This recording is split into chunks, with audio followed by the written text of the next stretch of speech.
Did it save my town? Looks like it.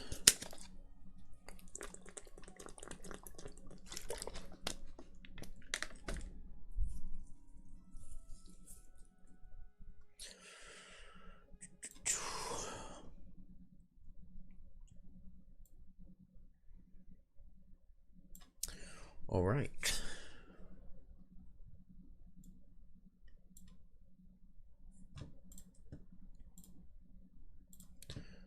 Should be good to go. Hopefully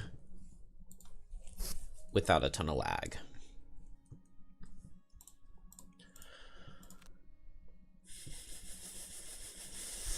Okay, let's see if we can fill out some of these item slots. We've got an absolute ton of money. So chest, hands, and bag. Chest, flea bitten shawl, not really. Hands, metallic scrap sword, ancient fuel falcon. Not really.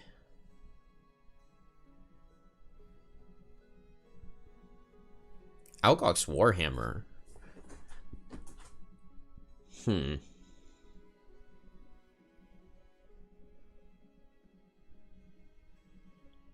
That's a really interesting potential idea for Boneshaper. I guess not. I guess I really want a protective scepter, right? But I mean, the idea behind putting an Algox warhammer, I mean, it can almost even act like a protective scepter. Because for both of them, I would need to go faster than a monster.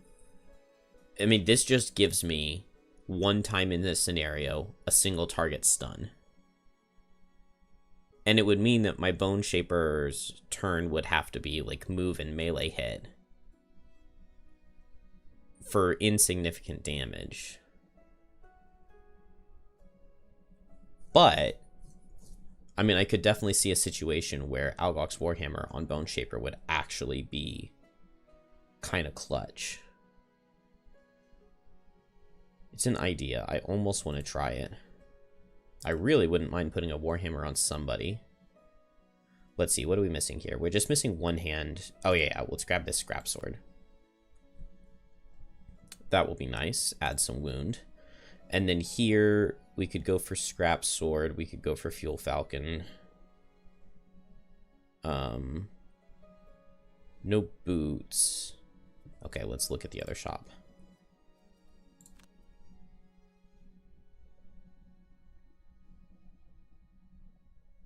Okay, yeah, crude boots for Geminate. It seems fine. It seems good. Frequently, when I'm playing move 3 jump in melee form, I wish it were move 4 jump. So yeah, I definitely don't mind a pair of crude boots. And then I'm missing one-hander, but I don't really want to add a -1. So let's just pick up the other scrap sword here. Why? Oh, weekly limit reached. Okay. Well, can't purchase this, but... Okay, full build on Deathwalker. Now, here, in the Craftsman, we could get a Protective Scepter. We can get a Horn of Command. Can I get both? Yes. So yeah, we definitely want those. We need Horn of Command, so yeah, I guess we can't take the Stun Hammer. And no chest piece. Man. Okay. Yes, it's fine. I don't really see myself wanting Flea Bitten Shawl, and I don't want to add -1.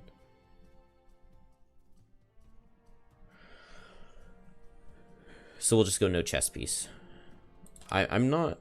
I think there is a new chest piece at the new Craftsman level, but I think it's armor, which wouldn't really help. Oh, unless leather armor... It might be the cured leather armor's in there, and that could be good. I can get renewing potion. A stamina potion. I knew that. Let's give that to Deathwalker. Stamina potion to Deathwalker and a stamina potion to Geminate.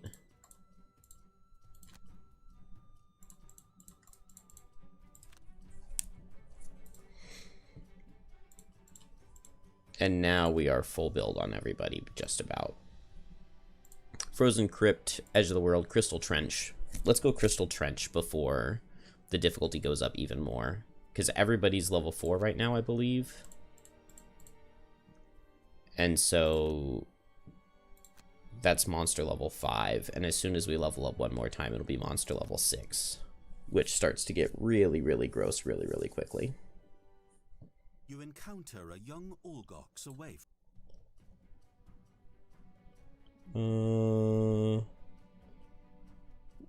We want to leave an item here with him because it can be bad if you don't. So let's just get rid of our Poison Dagger on Gem. We've got other ways to poison.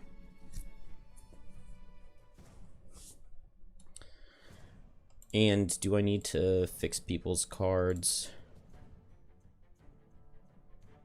Exploding Corpse can be okay.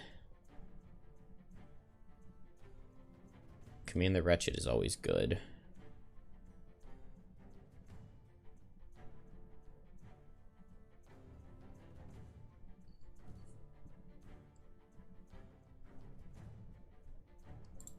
I'm going to put in Exploding Corpse over Eternal Torment because there are Snow Imps here.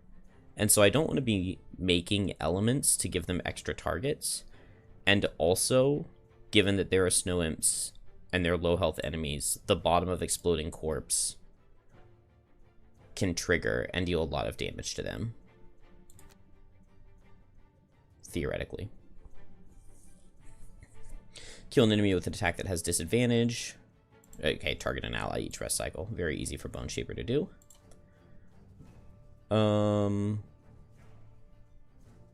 What card did I just add? I think it was Mandible Storm I just added. Because at level 4 I went back. Yeah, because I have Dragonfly Surge and Mandible Storm. That's fine. I wouldn't mind Harvest the Essence to have a straight up heal card. But maybe it's not that important. 2 losses in the same turn. We can do that. And then finally, on Deathwalker, we got Fleeting Dusk, which is in here already, and this loss is going to be really good. Maybe in the second room as I open it. Fluid Knight can be nice here. As is Anger of the Dead.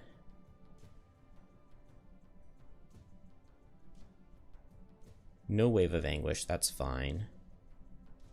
Sunless Apparition, I actually really want a lot of the loot here.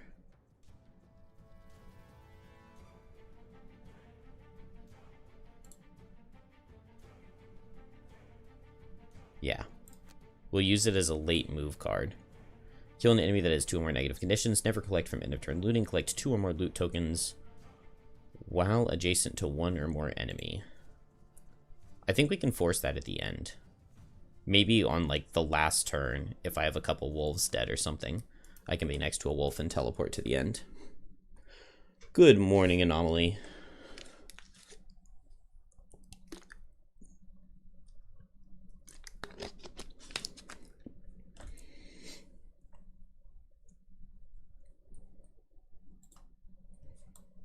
I don't know why it keeps jumping over to the other screen. Okay, cool. I have not dropped any frames. It was lagging really bad yesterday.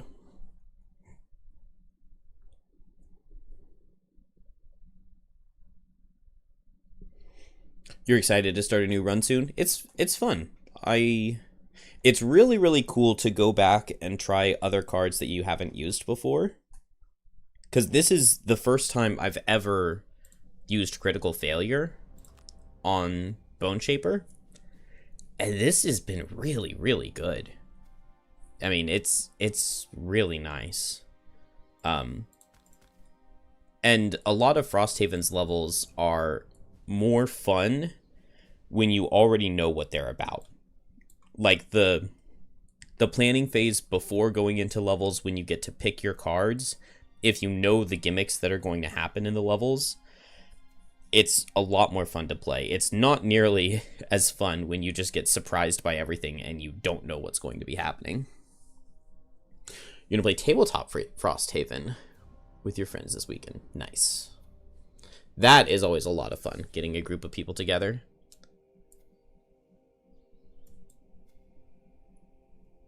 You're playing Trap? I always love playing Trap. You just need people, you need to make sure that everybody doesn't like run away from your traps and make you feel useless. It's so much easier to play Trap when you're solo, because you can make all of the characters play around the traps. Whereas if like Trap builds up a big trap over here and then everybody else just runs in, you're kind of just sitting there like, oh, what are you doing? Come back.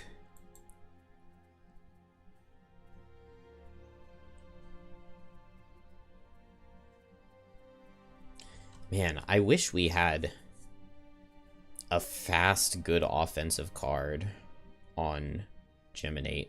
So what if I go... I can go Hornbeetle Carapace right here. And then next turn, these Snow Imps will hopefully move forward. They do have 2 cards where they stand still. Phase out and tip the scales. Yeah, 2 cards where they stand still. But as long as they move, they're going to group up some for me. And I will just go late, activate Hornbeetle Carapace to do more damage next turn.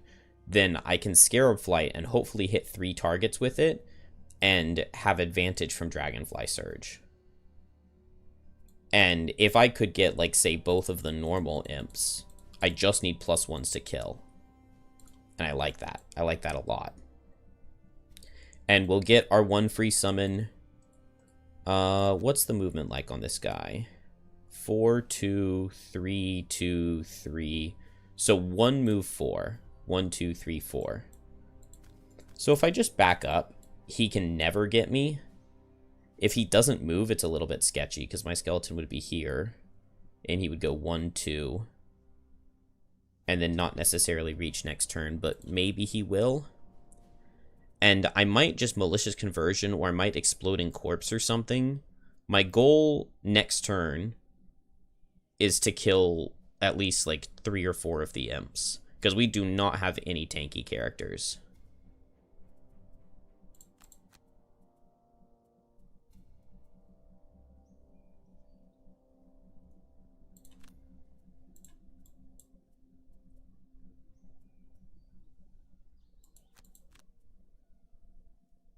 One, 2, 3, 4. Okay. This is not going to be amazing positioning for shadows, but maybe it's all right. We did get move. Okay, we got moves on everybody. This guy's moving 2, 1, 2. So my skeleton will reach him next turn. Team is Trap, Fist, Spear. Is that like 3 spears? Oh, Banner Spear. Banner Spear. Duh. Trap, Fist, Banner Spear, and Quarrel. That sounds like a really nice place to play Fist. Banner Spear and Quarrel can do a ton of tanking for you. I actually love playing Fist with Banner Spear, because Fist has a bunch of pushing and pulling to help with formations. Fist can go at 10, and Banner Spear can go at 10. So Fist can go like 10 and something else that's really fast to push or pull monsters into position for Banner Spear, who goes at 10 and buffs up the damage of her own formations. It can make for a really, really, really nice combo. Oh, this is painful. Oh, I just like straight die on turn 1. Yeah, it's worth it to lose a card on Geminate, I think. And then Fist plus Trap is obviously really good, because if you have big Trap and then Brittle, that's good synergy. And so yeah, I like the way that team comp sounds. Okay. They did not line up for me to get a triple.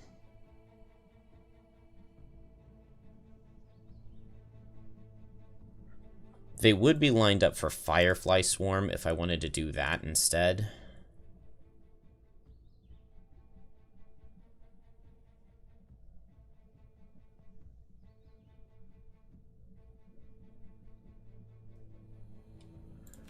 But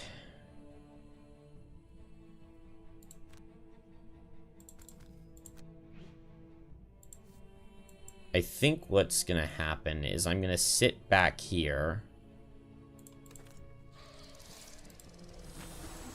I should have saved that, because I could draw Crit Brittle Self this next turn.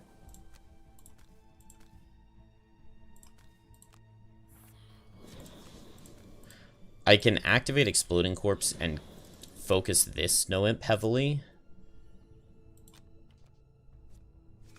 And then when it explodes, it does good damage.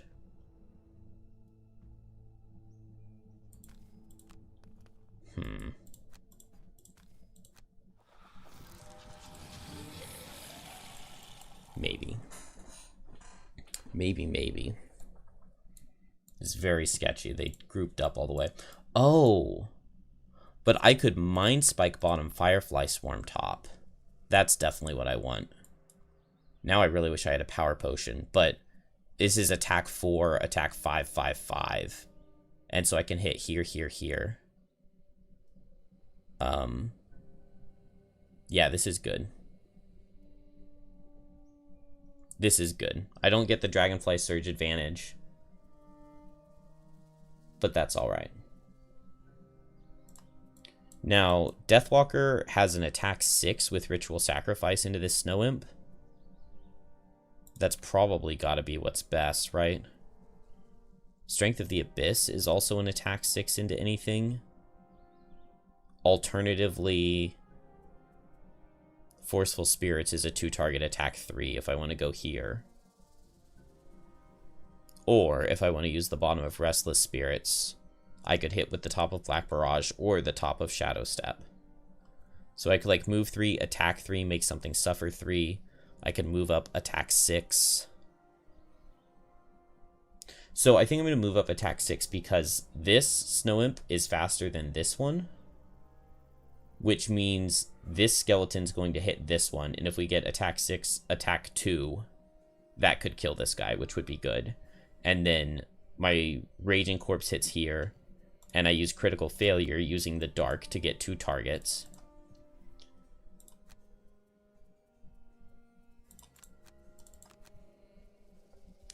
And I play Malicious Conversion so that I can eat the leaf before they would have a chance to use it, so that they don't ever get multi-target.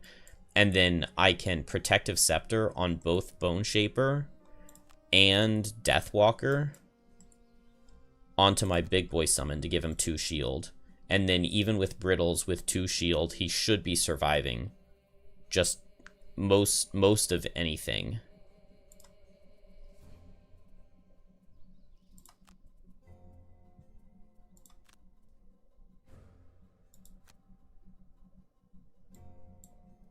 Alternatively, I could move Shadow and attack 3 wound and hit 5 targets. That would be good.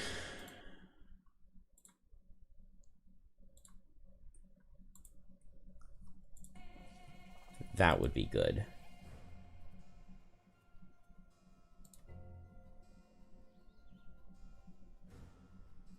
The question is just, is this going to be enough? And I think the answer is yes.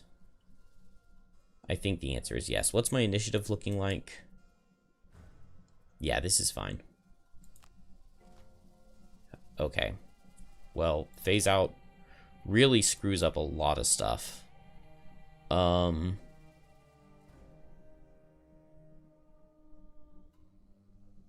It screws up a lot.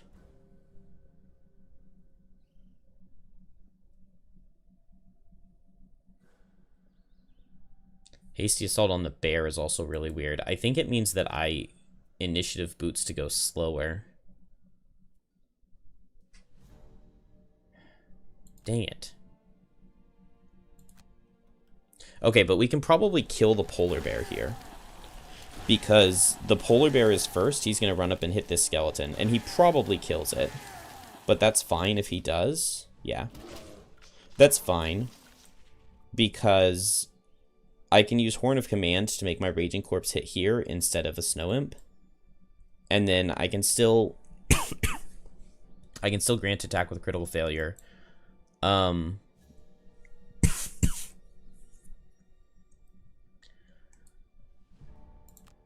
The problem is figuring out what I do with Geminate now.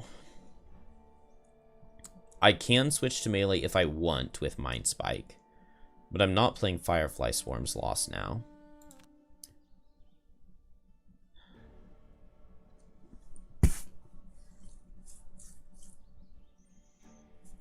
I think my best bet is just going to be to move up and melee. Because I still get +2 from Hornbeetle Carapace. Dang it. I should have saved my heal. I called it, too. I guess I will choose to block the Brittle. Because I don't know how I would get rid of it otherwise. I do kind of wish I were in melee mode. Because if I were... I could get in here and get a 3-target Mandible Storm. Because now I know that they won't phase out.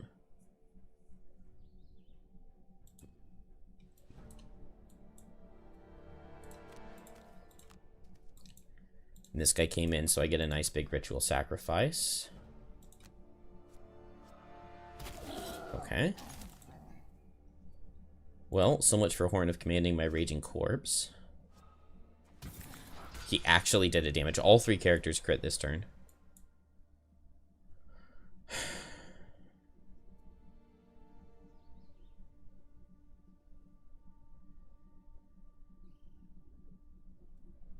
Okay, there's really not anything I can do with any of my cards. I think I'm just going to use Critical Failure to use the Dark so that they can't. Or would I have any good use for Dark next turn? Not really on Dark Tidings. I could Fell Remedy. Those don't seem all that good. Deathwalker Dark uses would be Black Barrage. And that's it. So I'm going to go ahead and use the Dark here. So they don't get multi-target next turn.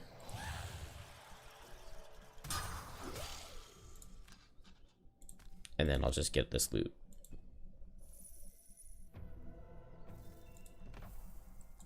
Okay. Man, if only I had played a summon last turn. So I could just go fast and get a summon out.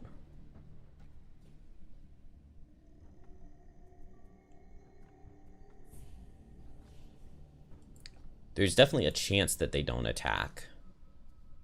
If they go at 42, that would be amazing. 1, 2, 3, 4, 5, 6. 1 in 3 chance they don't attack. Jim is in ranged mode, which is a little bit awkward because we're not lined up for anything since I just did attack 2 last turn. And they just did not line up for a Scarab Flight at all.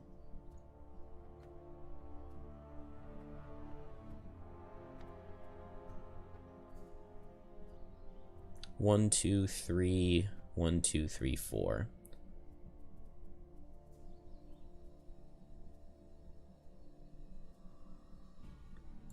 Maybe I just Dragonfly Surge and into my Embrace. I don't love it, but it would give me an advantaged attack 5, and I could hit this Snow Imp and probably kill it. And that's 1 less attack into Brittle. Then with my other characters, I really need to get some of these elites dead. So Restless Spirits with Eating a Shadow is an attack 6. Attack 6 Curse, which adds a curse to their deck, which is obviously better.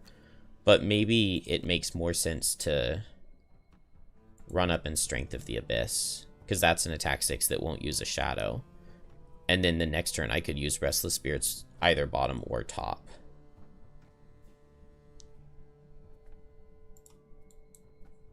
And I have shields for this turn if necessary.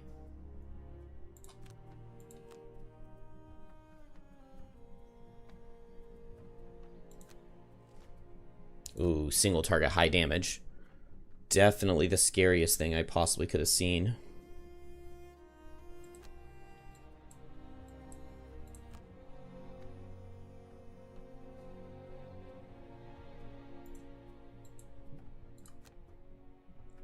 Default move up and hit this guy.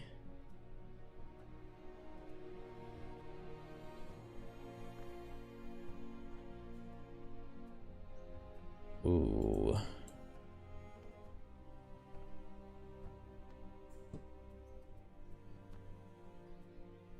That is not good.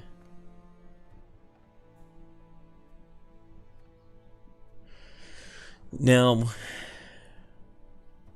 I have one thing I see here that's interesting. I could use the bottom of Grave Digging to summon a skeleton right here. And the top of Exploding Corpse to blow it up. And doing so would set fire, which then Geminate could use with the top of Dragonfly Surge instead of the bottom to get an advantaged attack 8 with wound.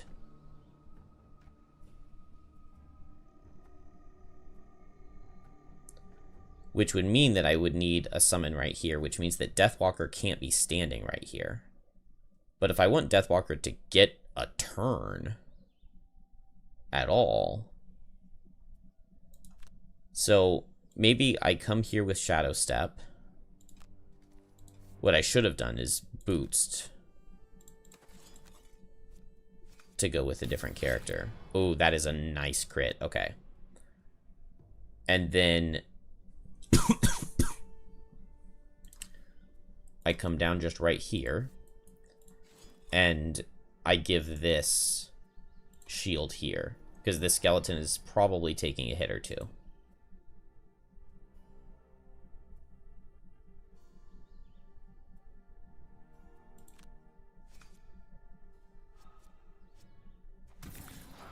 Raging Corpse gets really good damage.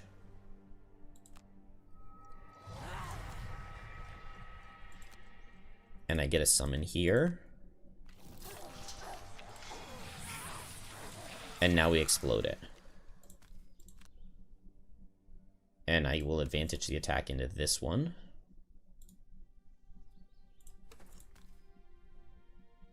It's not showing me the advantage symbol.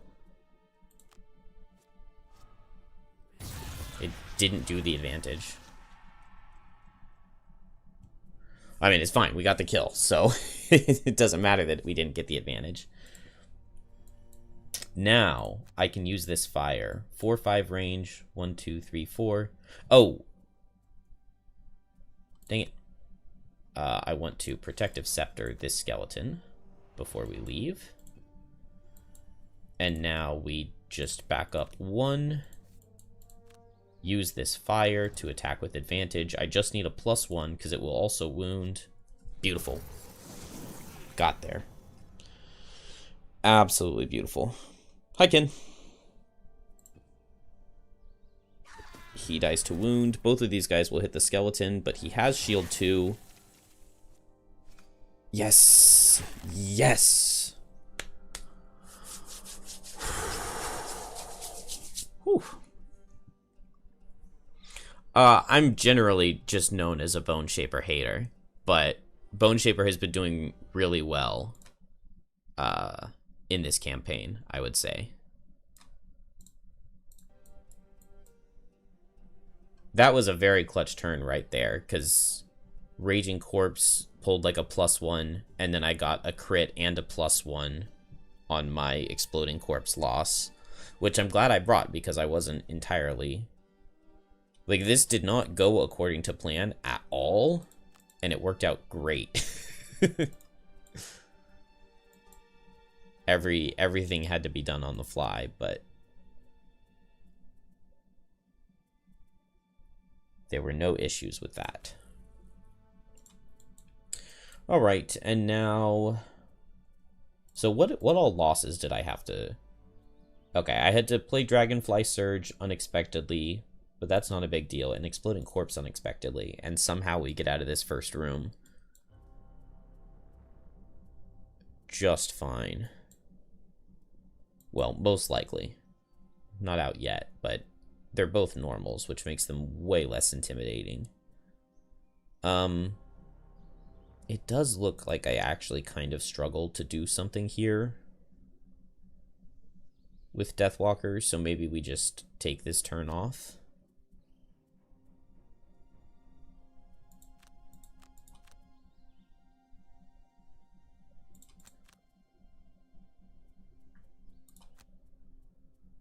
Yeah, I just don't reach anything. He's really good, makes the party less lonely. Really cute. It's a matter of opinion, I would say.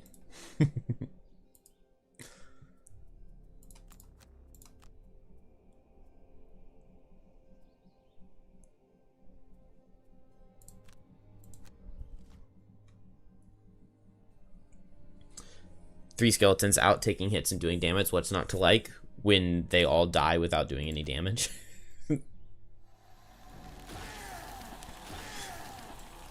See, I just like to say, look at the base stats on a skeleton and then compare them to, like, I'm playing monster level 5 right now. You know, the base stats on a skeleton and compare it to a monster level 5 Algox. And one of them is certainly stronger than the other.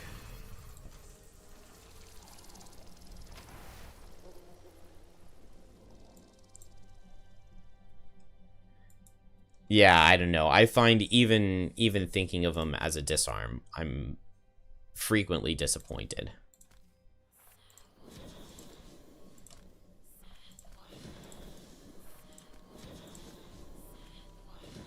I think of Boneshaper as a very, very snowbally class, because if you can get everything ready and in position, then you can steamroll things and do really, really well. But you also can snowball in the opposite direction. It's like Boneshaper's position of being checkmated by the monsters happens way more frequently than a lot of other classes. Like most classes, your minimum effectiveness is going to be something. Whereas on Boneshaper, you can be relegated to doing basically nothing.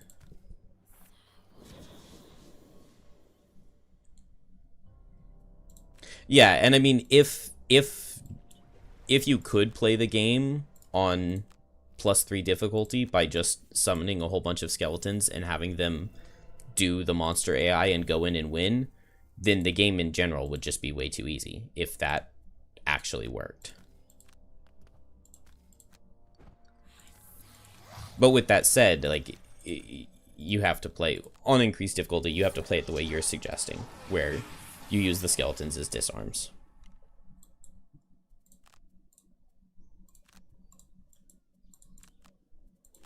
But yeah, I mean, as the title suggests, Boneshaper has definitely been doing very well for me.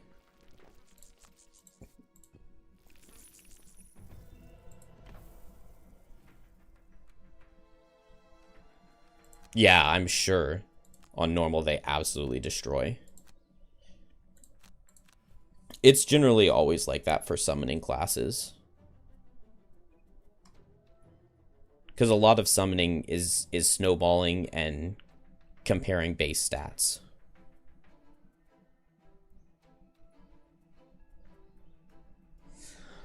What do we drop here? It feels like I drop a skeleton. Because I need to keep a lot of movement.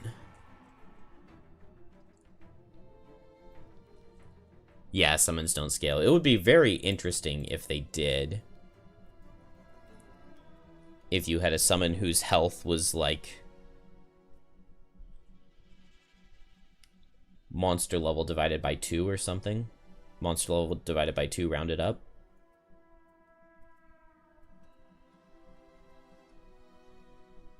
Or maybe a summon that's like 2 health plus monster level divided by 2 rounded up.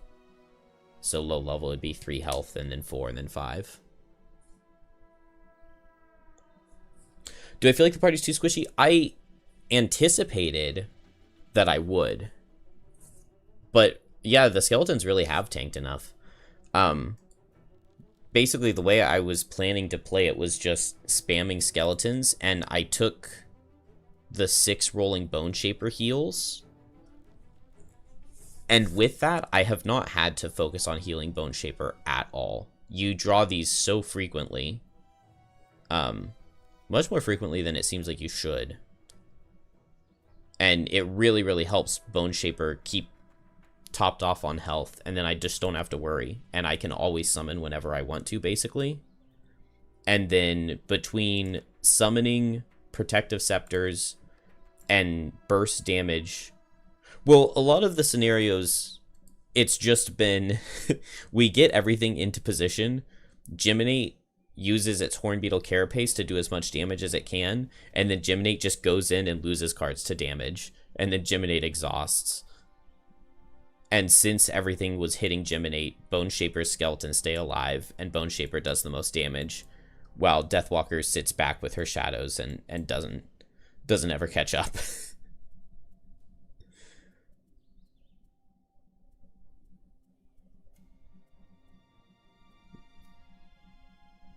I've got 5 shadows out, so maybe I drop Call to the Abyss here. I have Fleeting Dusk.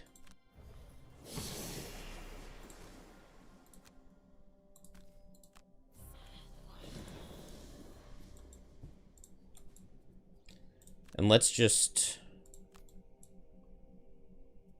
Well, I was thinking I'd just move to the next room, but maybe that's being silly. Maybe that's being dumb.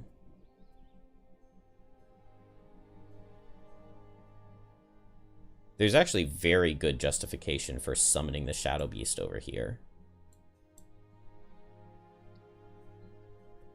Let's do that. Let's teleport here and summon the Shadow Beast. Because this is a very good summon for getting off just a hit or 2. And I can replace the Shadow with Fleeting Dusk. And I've got a second to resummon and just get ready before I go through that door. I think we'll activate Wrath of the Turned Earth. We have critical failure for bonus damage. If I can just have like 6 summons going into this next room.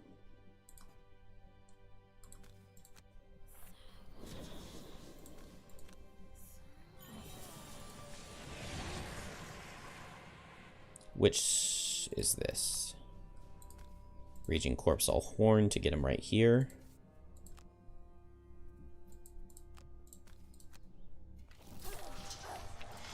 Return Servant and Wrath of the Turned Earth. And then now, I think I want to go this next turn. 1, 2, and 1, so I want to lose a ranged card.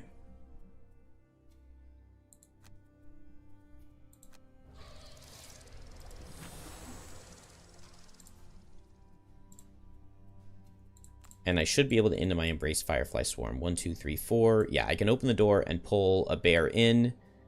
And then I want to move all skeletons forward. Which that isn't really something that I have. But Flow of the Black River will help me get stuff in. We'll get enough hits in that I don't need to worry about losing the heal. Critical failure means that I want to set Dark.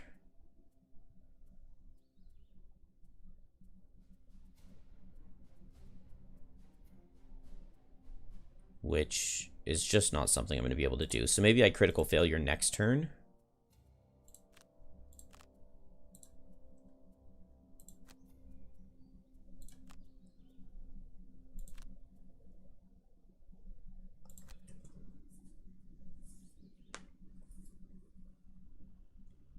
Your summons always ended up in the back tanking wolves on this scenario. That's definitely a way to play it. Like, especially if, I mean, if I've had that idea before to just put like 3 skeletons back here with the Wraith, and the Banner of Strength and put on Immune to Retaliate and then just kill every single wolf as soon as it spawns, then like Boneshaper basically isn't helping with the rest of the scenario. But if there aren't wolves behind you, the rest of the scenario is extremely easy. So that definitely seems like a super valid way to play it. Just when you think you've outrun them, the howling starts again. The wolves will catch up to the skeletons somewhere just past the door. That sounds accurate. And then hopefully they'll buy enough time for us. Oh, I meant to use my boots to have one more point of movement after I open the door. Does it matter? Right now, this guy's going to move 2 and hit me and immobilize me, which is annoying. And this guy's going to move 3 and hit me and immobilize me. And then Deathwalker's summon is going to go...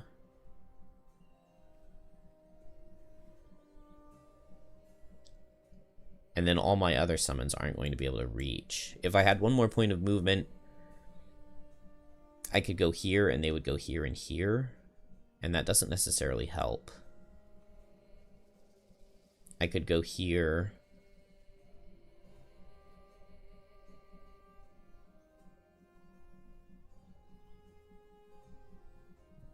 I'm gonna just undo and use these boots right here. And go up 1.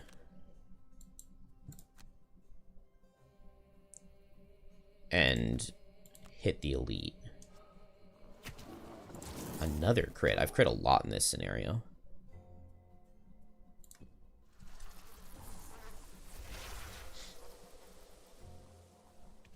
I am going to be immobilized, but this is before the wolves really get here. And another attack out of these imps. They haven't drawn either of their shuffles yet in the whole scenario.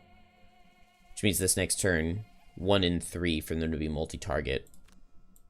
Or 2 and 3 for them to be multi-target, and 1 and 3 for them to heal. Ah, that's really annoying that they had enough movement to reach and damage me. Alright, I'm going to need a heal from someone else. Oh, but I don't die. That's actually kind of huge. And then now I get move 6. I kind of want to just come in all the way.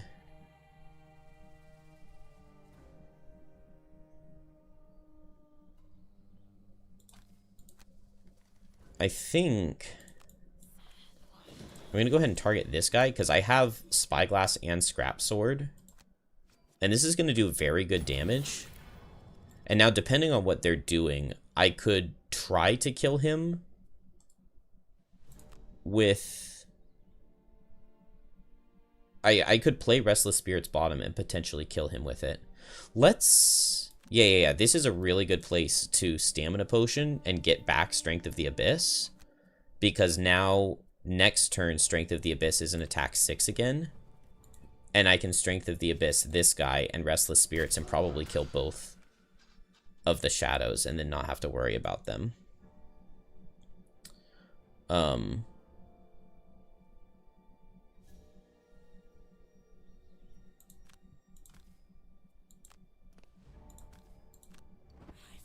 So move in, move my summon in, and get this guy back here.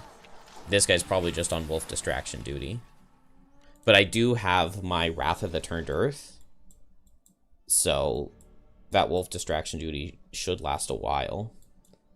And now Restless Spirits with Strength of the Abyss. And if I get both Snow Imps out, that's really, really helpful. I want to Fell Remedy to heal Gem. And so maybe I'm just booting and doing that at 16, and then I can go at 17 here and attack.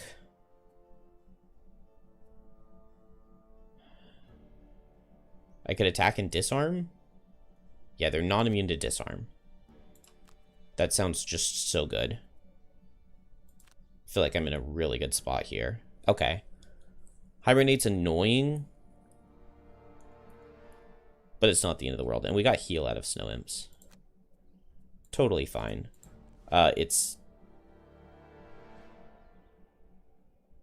Boneshaper uses boots. Killing imps also makes me happy. I really like snow imps. They're very, very good enemies. Like, very well designed. Oh, this is going to use all my Wrath of the Turned Earth charges on the Retaliate. Well, that's tragic. Fell Remedy here. Don't really have a choice. And just run in. And then... Okay, I have Amulet of Life. So let's attack... Oh, I can't do both of these attacks because they retaliate. But if the question is, would I rather have poison or disarm? I would rather have disarm. So let's just throw both of these on and hit this guy. Do I not have... What happened to my heavy sword? Oh, I couldn't buy it because it would have been 2 purchases. Okay, then we'll... I think we still disarm the normal because all my summons are probably killing the elite. Oh, man. I lose the regenerate instantly.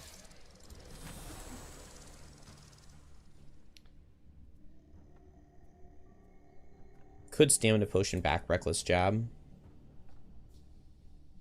Mandible Storm next turn looks good. Oh, and I haven't even had this guy go yet. But he does die. That's alright. It was an attack 3. This should do good damage. Nice. And now, these shadows... I could send a shadow into this wolf. I want this thing dead, because then it makes it easier for these skeletons to reach. So let's send this here. Oh, wait. No. This guy's healing.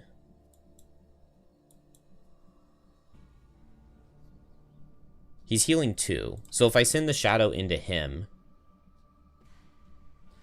Yeah, right now he would heal this polar bear because he's suffered the most. And so this actually is correct. Because now the snow imp is guaranteed to die next turn. And he's just going to heal for 2 on this guy. So I deal 1 more damage by targeting here and letting him get the heal off. Since he doesn't heal himself.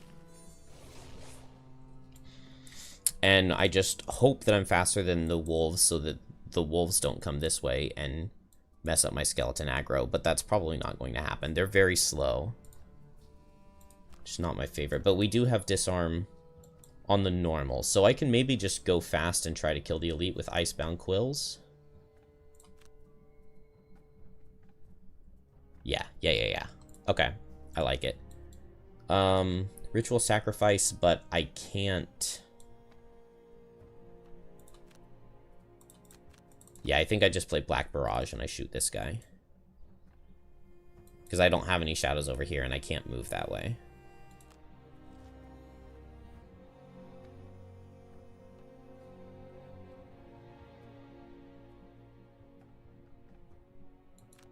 Unfortunately, fast bears. Yeah, I Icebound Quills here and hope for a +1. Very well played, Geminate. And now, I think I pick up the loot, even. I feel like I have enough time. I could let Deathwalker get it, because she can teleport, but...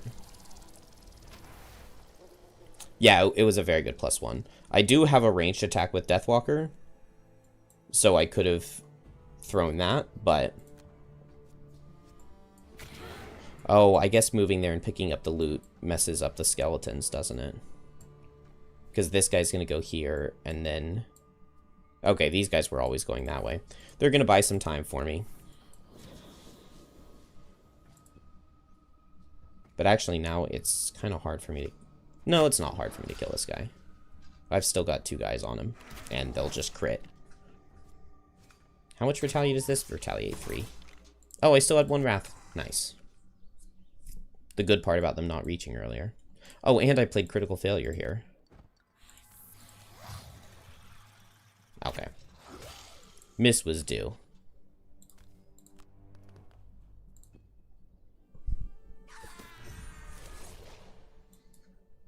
Yeah, we have crit an insane number of times.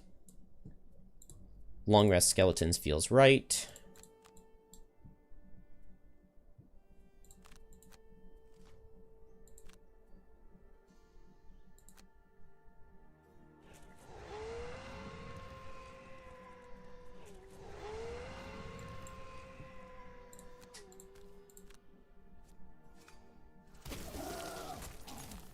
Good job, Geminate.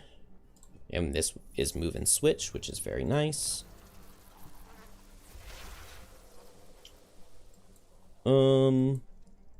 I think I'm going to go ahead and move here, which feels a little bit selfish, but there are just so many skeletons to tank wolves for me for forever. And I want all of the herbs. Yeah, the card to make him immune to retaliate. It definitely would have been, yeah, if I had thought about it, I would have brought it. But I forgot. Because, like, in a lot of scenarios, it's not that good. But this one, it definitely would be. Yeah, because they're actually not going to survive all that long now. But it's okay. We get over by the door. I still think I long rest, because on long rest I get to move this shadow 3, which is what I want. I just need the shadow over here so I can teleport to it. Actually, I also have something really clever here on Deathwalker. I can actually teleport Deathwalker over this way to make the wolves come back to me, pick up some of this loot, and then teleport over to the shadow over here. Potentially. Potentially. 1, 2, 3. Yeah, I don't mind getting a skeleton by the door.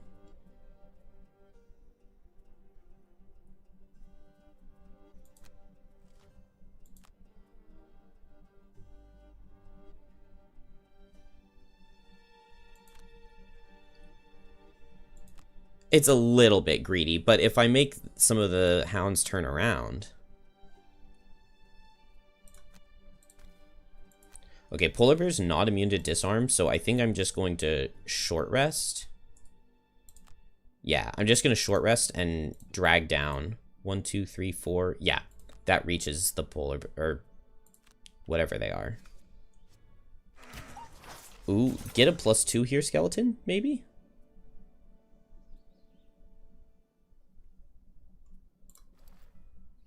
Actually, I'll just tell him not to attack.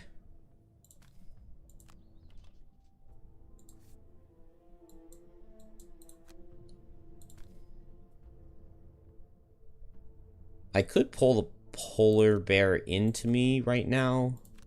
No. That seems needlessly aggressive. When I can move to him and disarm him next turn, and I have so many cards, I need to be playing Burns on Gem.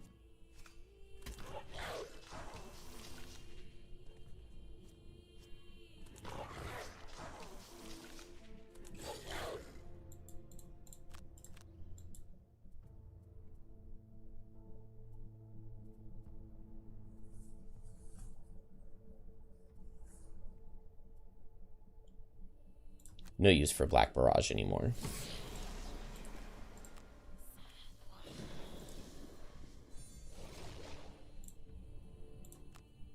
Okay, I'm going to loot and get this and teleport to one of these.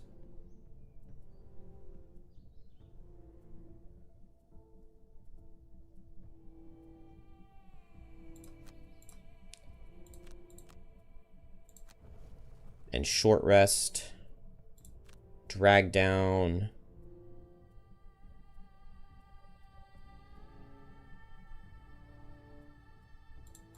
I guess Mandible Storm?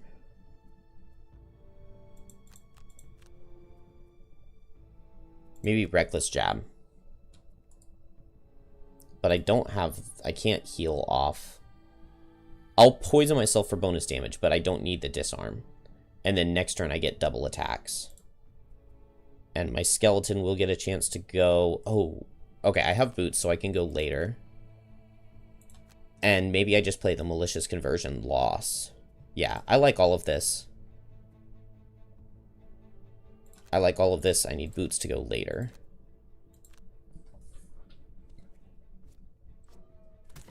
Yeah, I hoped he would tank one more, but I don't think these guys even reach Deathwalker. They don't. Geminate opens the door with disarm. 24 health is a lot. I poison myself.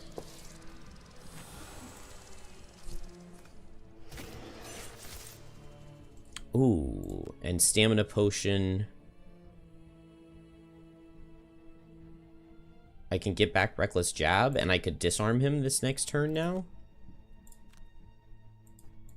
Poison him with the bottom of Venomous Barbs and disarm him with the top of Reckless Jab. Oh, I could have used my boots so that the skeleton would reach. I didn't think about that. That's fine. I'll just remove this poison so that Geminate gets +2 on the attack next turn.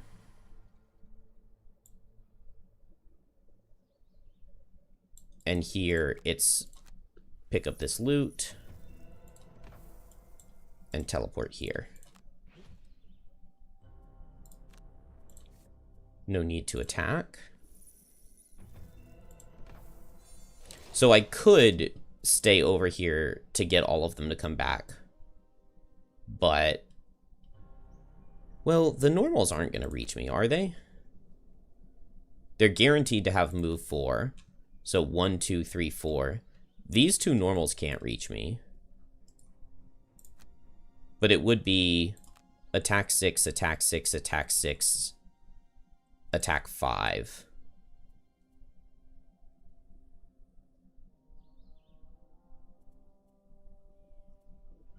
There's probably no point in allowing that.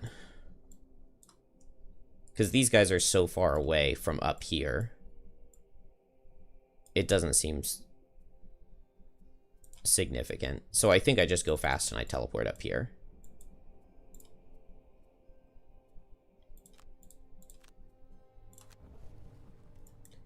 And then I can malicious conversion loss.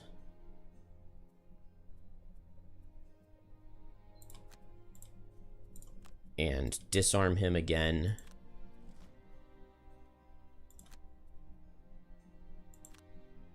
No, I don't get this one piece of loot, but it's all right.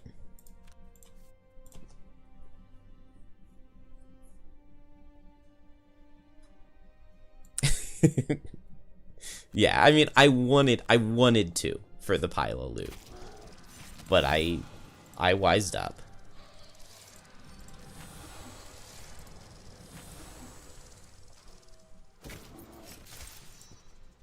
Alright, good damage on Jim. Now they could get their immobilize card, which is 6 speed, but I could potentially underspeed it on Deathwalker, potentially.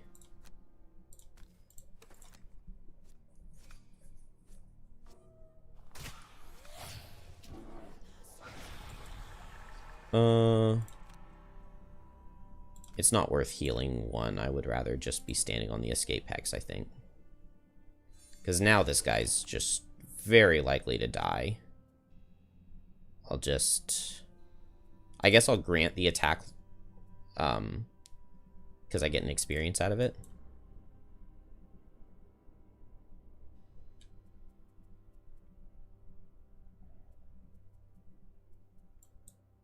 One, two, three, 4. Is it only move 3? Nice. Their 6 speed is only move 3.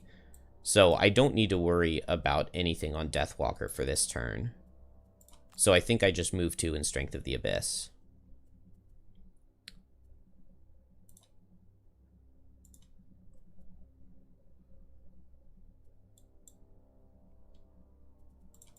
And then I just try to escape Gem. Okay. I could Boots Deathwalker, but I save it for next turn because I can short rest, and then next turn I can underspeed their 6. I would love a kill here. Yeah. That's what I get.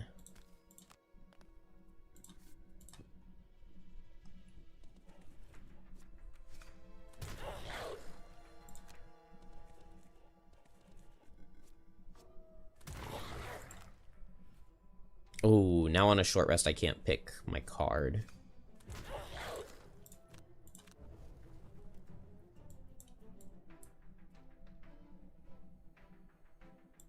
1, 2, 3. Do I have a move 3? No, I don't have a move 3. If I had a move 3, I would just send this shadow into the polar bear, because then even if I miss, he still dies. But actually, now that I think about it, I have Spyglass, and there are no curses. So he is guaranteed to die.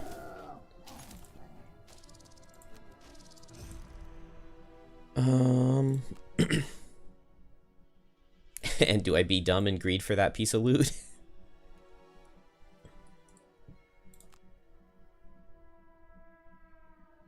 Yeah, I don't have Reshape the Guys.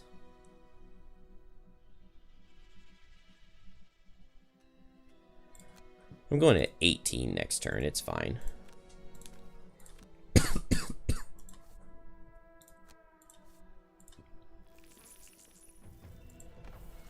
The only thing that would be bad would be 6 speed immobilize. But I long rest Bone, and then she's never dying. I short rest here so that I have more cards in hand to lose to damage. And I underspeed their 19. So the only way they can hit me is 6 speed immobilized, but only one of them can. Well, but then I'm immobilized. And then here, I short rest, and I just want to not lose Ritual Sacrifice. Should have lost a card to damage. But I have Boots.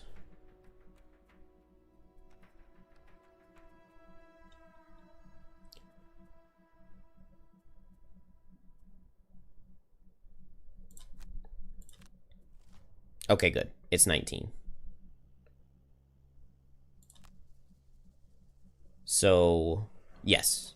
It's fully guaranteed now. Because Deathwalker escapes. Geminate loses a card. And escapes.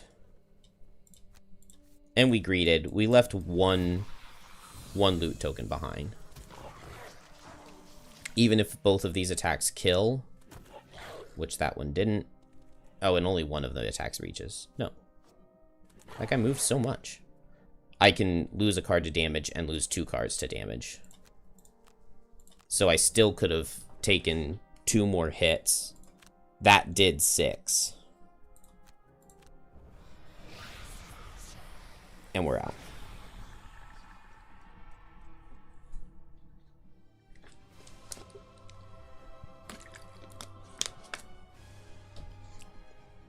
Kind of surprising how close it was, given how free it felt early, but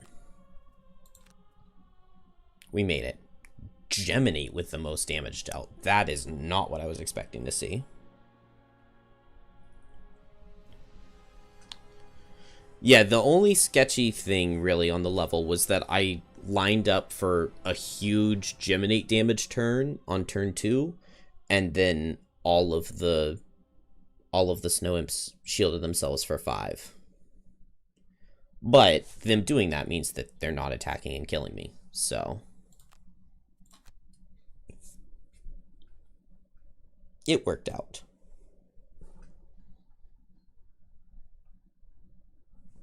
You know what I really need? Behind you now.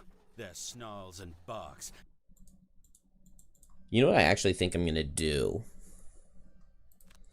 is put Snowflake in the party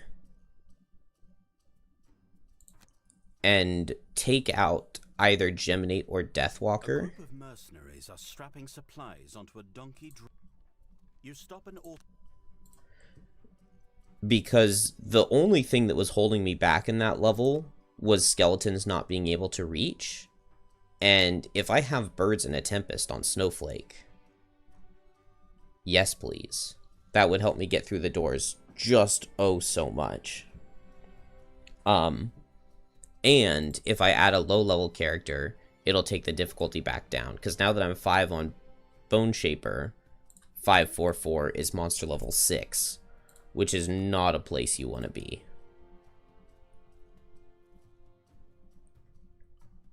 So I can get Flesh Shield, or I can go Solid Bones, which is not a card that I normally play with. So we'll do Solid Bones. We'll do Solid Bones.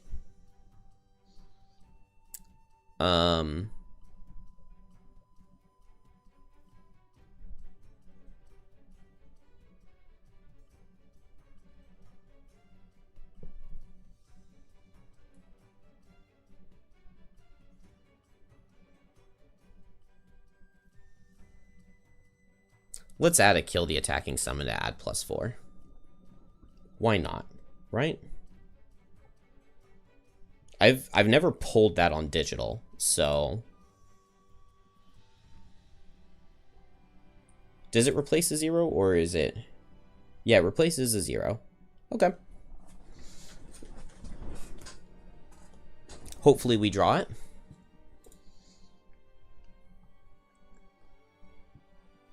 And nobody else leveled or got their perks. So let's sit Deathwalker and make a Snowflake. Oh, it's going to be a level 1 Snowflake, isn't it?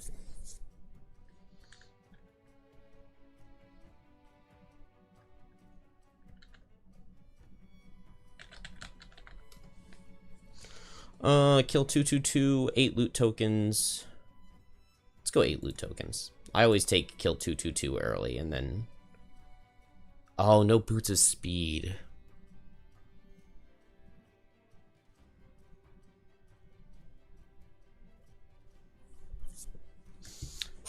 Yeah, it's good to play the cards you don't normally take. I agree. I agree for sure. Especially because different scenarios require so many different things. So to have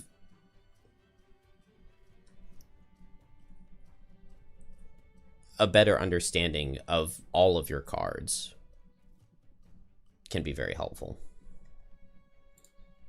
so that you know how to play differently in different levels. Okay, ah,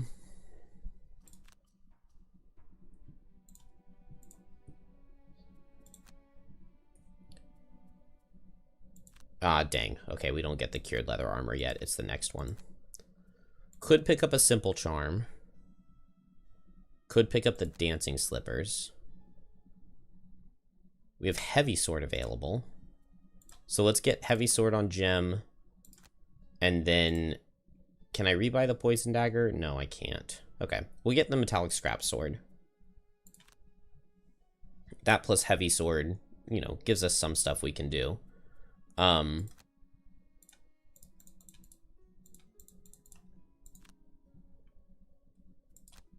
Snowflake, I'm not sure how, but surely it will help us do something.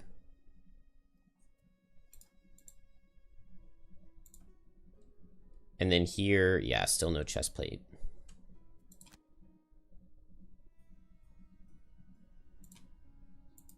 Okay, what building are we building? Maybe Alchemist to get rid of Deathwalker's potion. Can't make the Craftsman yet.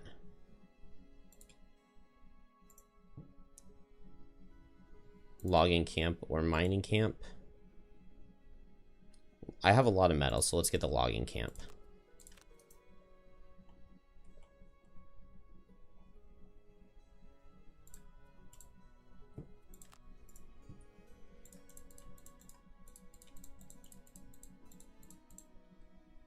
Oh, I should have gone for enhancements on Snowflake and just done that instantly and spent all this Boneshaper gold.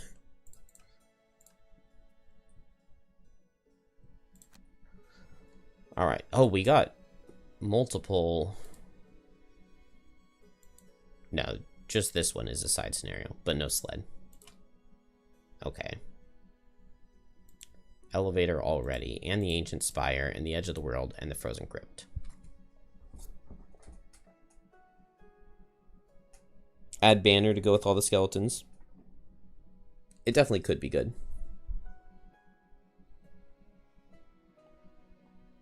You feel like there's a cool damage snowflake? I love playing snowflake with power potions and losses that you've enhanced a bunch, because all of the losses are really cheap to enhance. Also, there's a really weird thing with digital. I don't know if it's still the case. They haven't said they fixed it in patch notes, and I've reported it multiple times. When you have enhanced both of these hexes on White Winds, which is actually really cheap to do, it's like 7 gold and then 57 gold. It crashes every single time you try to use the attack with both of the hexes enhanced. Literally every single time you click on the card, the game just instantly crashes. I haven't tested it for a couple months, but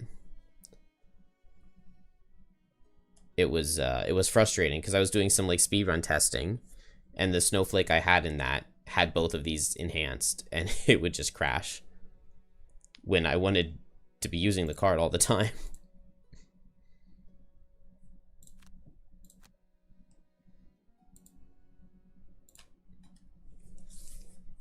All right, we'll go Edge of the World. Not a good scenario for Boneshaper at all, which maybe means I shouldn't. It's quite a bad level for Boneshaper. Is Frozen Crypt any better? I don't really think so. Frozen Crypt seems awful for Boneshaper.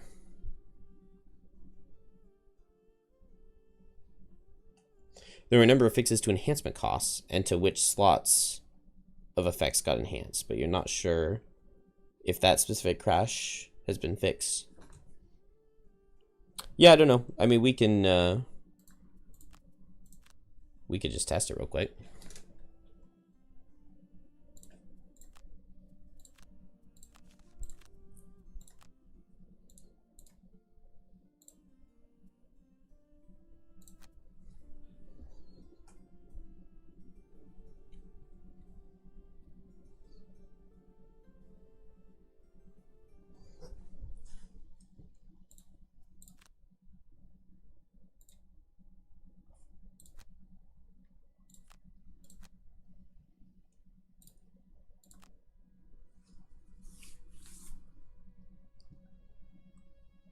Walking along.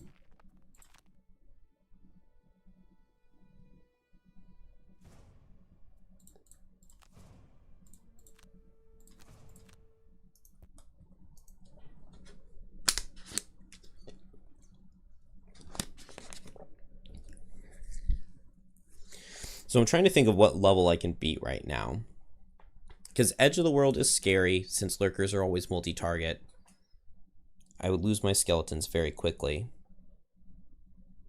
But it does give a good use for solid bones because there are some shields.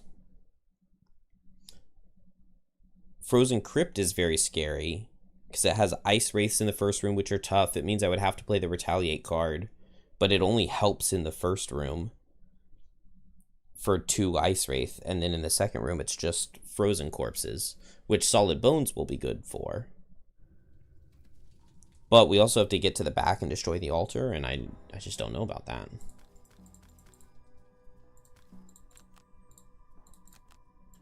I haven't tested any other cards with multiple enhancements. I wonder if it's possible that having multiple enhancements on a card just crashes the game, but we'll see. Yeah. Click on White Winds, and it's just like, nope, can't do it. I give up. And it only started doing that when I added the second enhancement.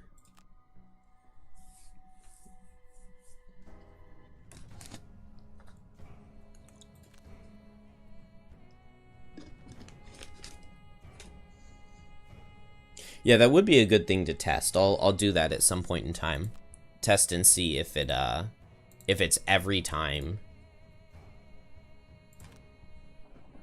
or like every card where you have multiple hexes added, because it worked just fine with one.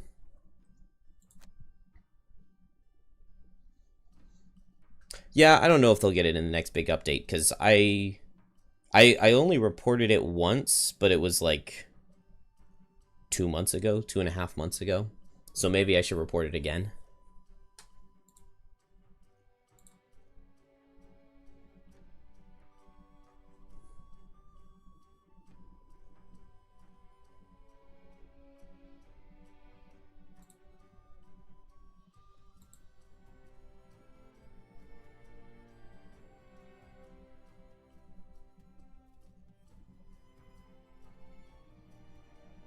Let's just go play in the elevator and see if it's possible.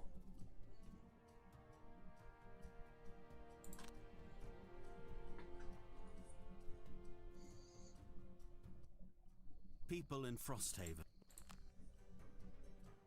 It's not the best. We'll have to start with 2 cards discarded on everybody. And I haven't done my deck here at all. So we definitely want White Winds. I probably do want Cold Therapy. I want Whiteout. I want Snowball. I want Lifting Gust. Wait, what? Why is my Blinding Vortex enhanced? It must just be a visual bug. No Gathering Force. Enticing Breeze, Blizzard, Crosswinds, Spirit Call. Okay, this seems good.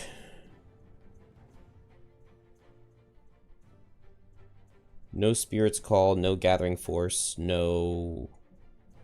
Oh, it seems good because I have 12 cards. Okay, we'll drop Chilling Impact.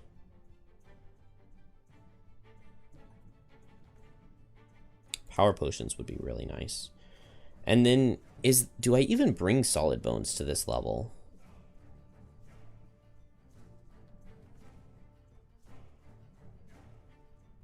Oh, +1 health. +1 health. Seems like a good reason to bring it.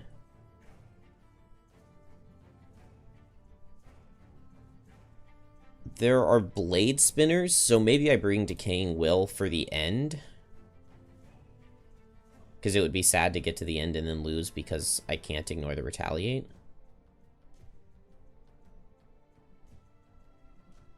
So... I could drop Exploding Corpse, but... What if I line up a really good one? Maybe I'd rather have Exploding Corpse than Malicious Conversion. Because Snowflake should help me line up a really good Exploding Corpse onto Ruin Machines so that they don't boom me. I would like to not be boomed.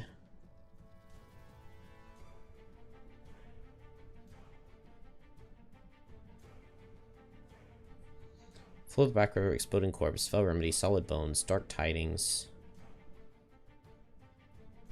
I guess we drop Dark Tidings. We don't need the move, and while the loss is okay, I'm planning to play Exploding Corpse. I'm planning to play the Unearthed Horror. I'm planning to play Solid Bones. Yeah.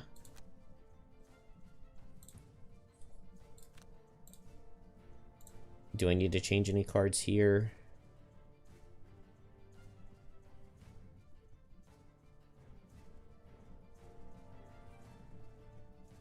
I could drop Reshape the Guise for Harvest the Essence. Yeah. Alright. Get the most loot. I have a top loot. Never exit a hex adjacent to an enemy. Occupy a door hex. There aren't any. Do a long rest at full health.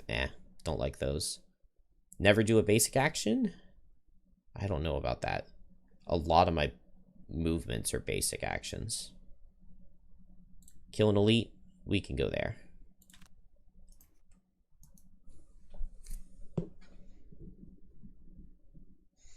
You think Solid Bones is an every level card? I don't know. I mean, +1 health is good. And +1 move is also good, but it's not nearly as important here as it is in some other levels, because we're just sitting in a small little enclosed space. Like, I don't have to get through any doors.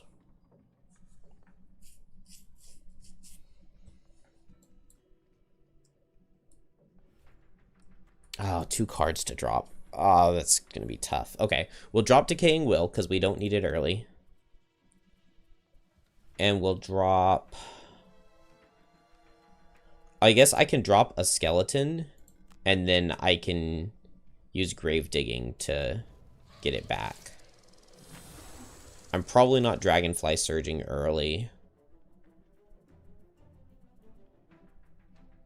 And maybe I do want a Venomous Barbs, because these guys can't be poisoned. Man, they have so much health. Ruin Machines are really, really scary on increased difficulty like this. And then no summon and no...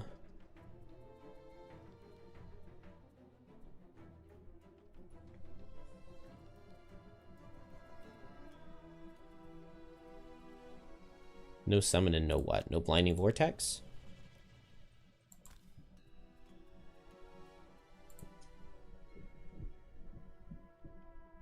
Every level round 1.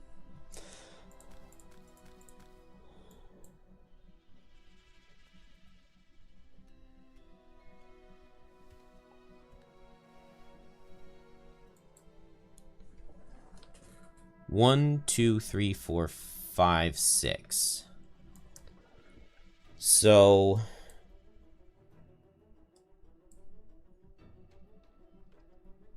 okay, only 2 of the artillery cards can hit Boneshaper here.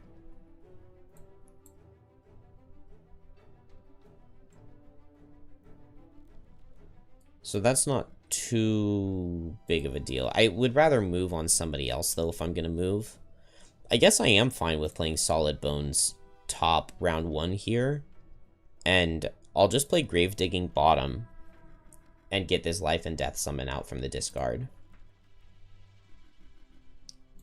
Meanwhile, okay, here's what we do. I go faster than 47, 46, because 46 are both of the cards where these things have more than 5 range. And so I go faster than 46 with 34. I can immobilize both of these Ruin Machines, and then they never kill me, and then I just move down with Gem.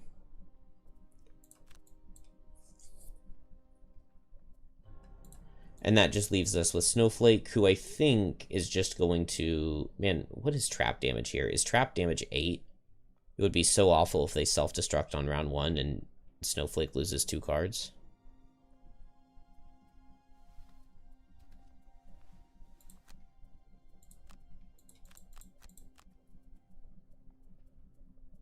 So they just won't do that.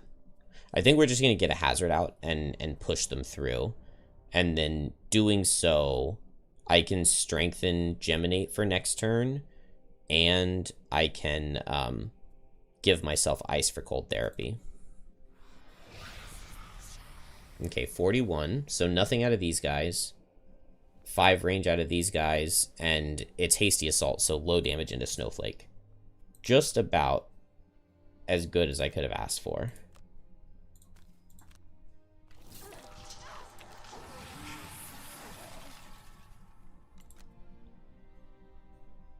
Oh.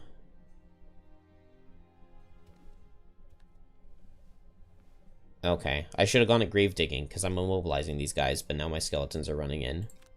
So that was dumb. I wanted to go fast to increase their health before I came up with the plan of immobilizing them, and then I didn't go back.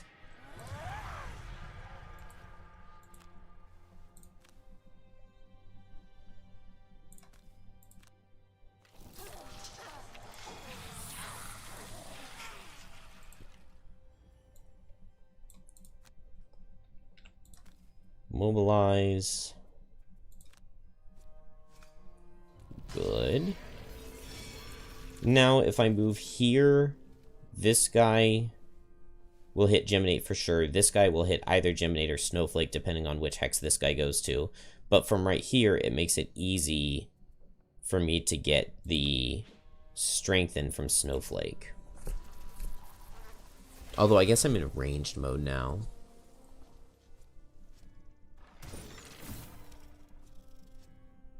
Alright, solid bones. Kept that skeleton alive.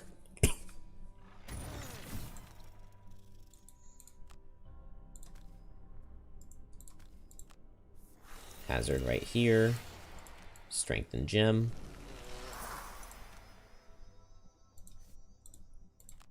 And push this guy onto it. For 3 damage? 3 damage.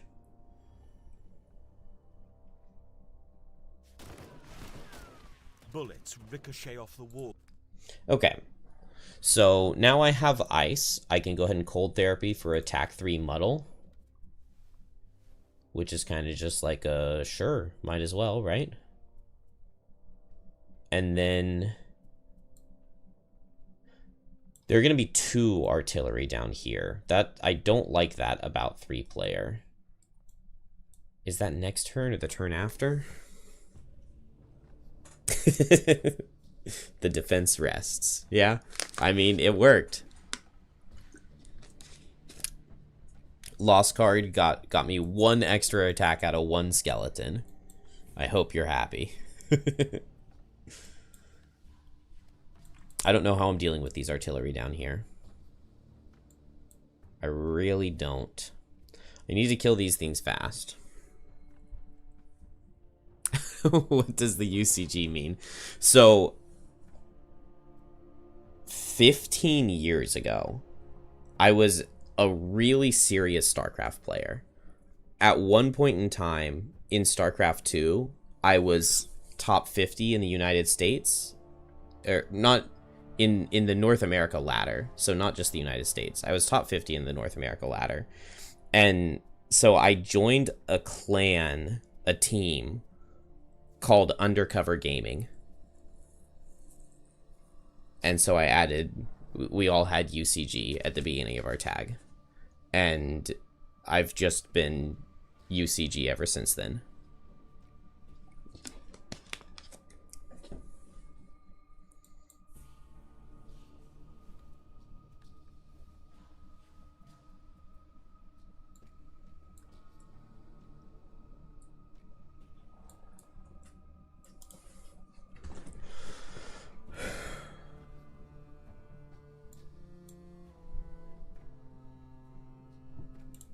Okay, I have a strengthen here. What can I get out of this strengthen? I can double attack and hit these guys. 1, 2, 3, 4, 5. I can only hit this guy. But I mean, I can double attack and hit him. It's not horrible. 2 skeletons are gonna go. They'll get some damage.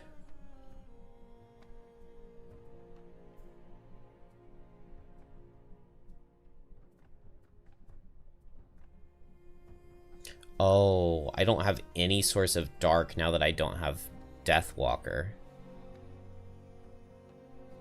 Okay. Yeah, I really missed that. I needed that with critical failure. So I need to bring some of my own dark. Oh, I literally don't have any. Oh, I didn't summon the Unearthed Horror. Okay, I guess I want that here.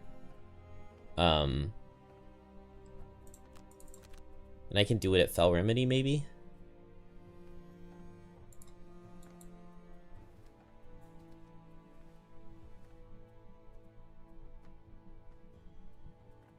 And then I guess I'll just go ahead and heal up Boneshaper. No self-destruct? Okay, good. No boom. Protoss fan. Alright, that's worth a ban. Actually, that's not true. I played Protoss in StarCraft 1. But man, in StarCraft 2, I hated Protoss.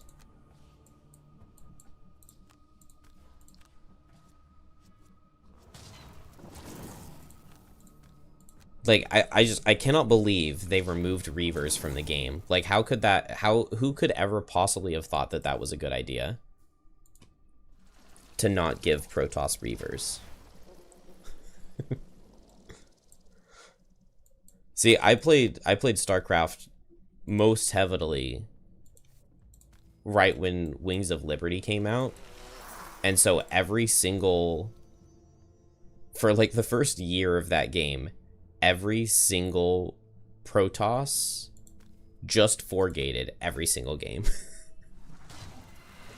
It was so annoying, and you always thought that you were prepared for it and you were ready for it, and then just for some reason it would just always work.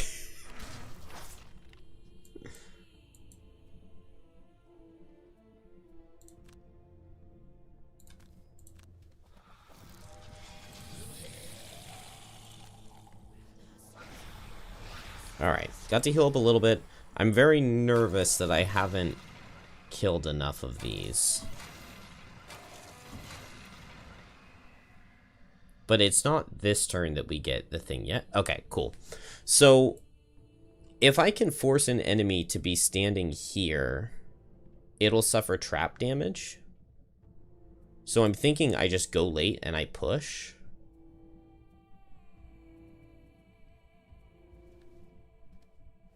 Would have to be lifting gust. But I can do that. I can go late and push one away with lifting gust. And then even if they're booming, I can push this guy away with lifting gust. We're omni muddled, but man, this muddle symbol looks so much better than that other one. The like orange head.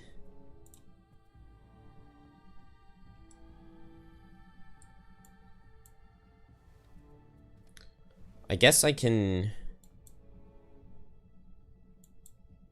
attack with poison.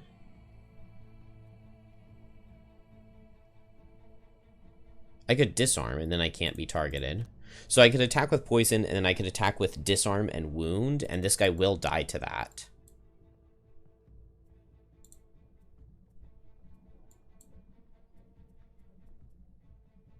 And then we have 1, 2, 3 skeletons out. I mean, why don't I just bring another one? Right? Go fast, hope that these guys...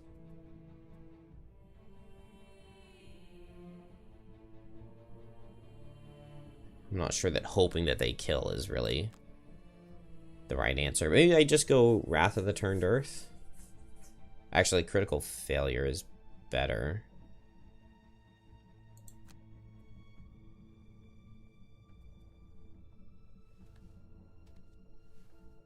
I could activate Wrath of the Turned Earth so that when the artillery spawn, they don't kill my skeletons.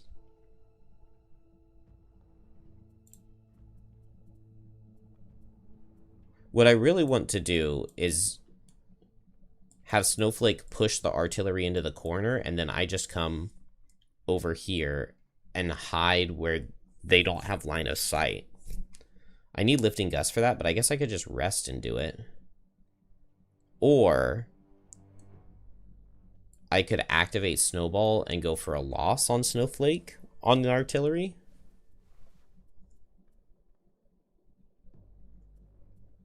You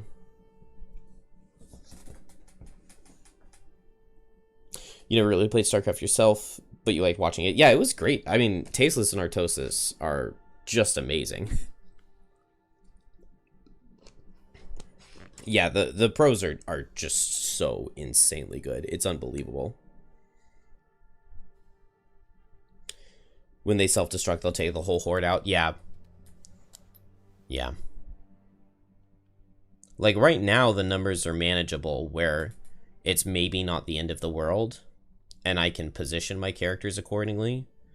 And Geminate is good in this level in that if you ever get the right situation, you can just, like, lose 5 cards and kill 5 ruined machines, and you don't care at all.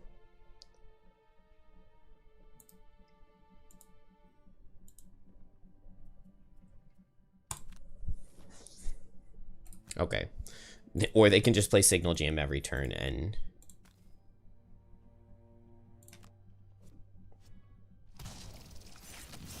Oh, that regenerates nice. I'm gonna get to keep it. Oh, never mind. I'm muddled. I knew that.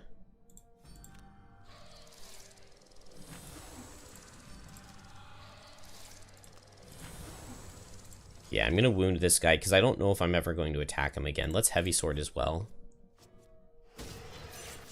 Ah, +2 would have been really nice, but yeah, because he's gonna suffer self-damage. This guy should be going, well, it's either here or here. Oh. Okay, well, we actually drew this for once. I mean, kill the attacking summon to add +4, so it would deal 6 damage. But it's at disadvantage, right? So it's not going to draw that. I mean, let's just click on it and see what happens, right?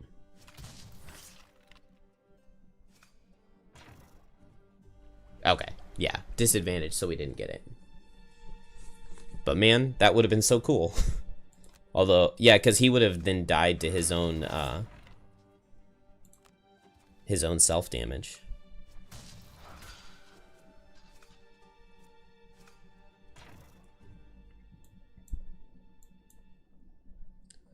Okay.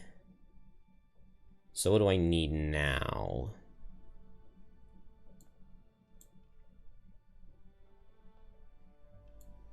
What do I need now? So this guy's going to suffer from wound and then suffer 1, and then he's down at 2 health, which is not a lot. Oh, I should have Amulet of Lifed. Whoops. This guy's going to go down to 1 health. But maybe if I kill it, now these guys aren't muddled, which is maybe for the best. 1, 2, 3, 4, 5, 6. Ah, dang. I can't pick up this loot. Because they would reach Boneshaper and immobilize. And no reason to allow that. So I guess I run down here and I bring this guy down with me. And we'll go after the artilleries this next turn. Oh, wait, no. I'm going to undo. I don't want to bring him down because it's going to spawn ruined machines. And if it's spawning ruined machines, I don't want him close to the artillery.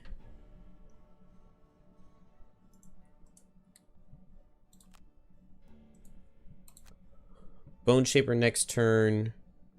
We're going at 21 with Exploding Corpse. Okay, so I'll activate Wrath of the Turned Earth, and I'll just do a default attack. So I think I just come here. And then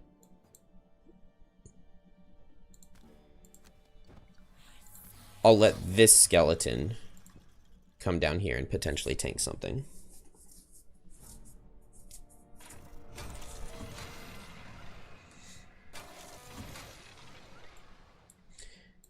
And this guy, that's fine. I push him right here, and he will suffer.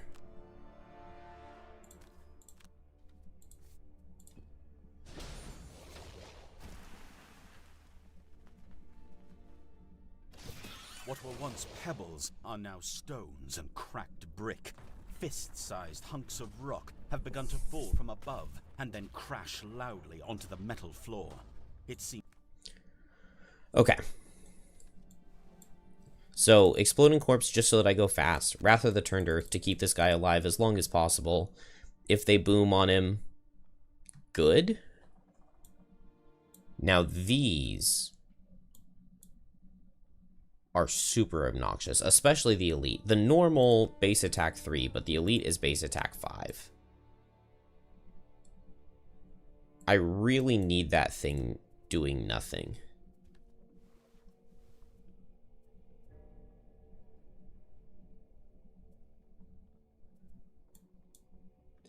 So I could just short rest Snowflake, come down, push it with Lifting Gust into this corner, because from this corner, line of sight, it can hit this hex.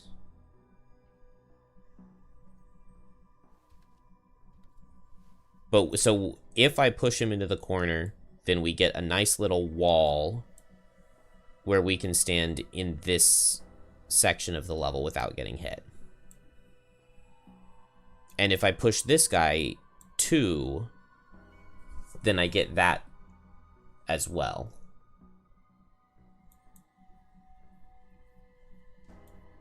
Is there any way I could get both of them at once with White Winds, I think. If I move 1, 2, 3 and push 2 with Blizzard, and then White Winds and push both of them for 1. Now, will the White Winds line up that way if I'm standing in this hex? Not here.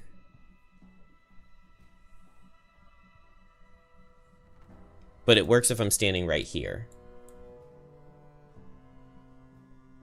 White Winds would hit both. So I go White Winds, Blizzard here. I'm probably going to have to lose 1 card to damage on Snowflake. But then these guys are not positioned that well. The Elite especially. 1, 2, 3, 4, 5. 1, 2, 3, 4, 5. The Elite is reaching like these hexes, which just does not hit very much. So I wish I hadn't moved that skeleton. I think this is the way to do it. I think this is the approach I need to take. Yeah,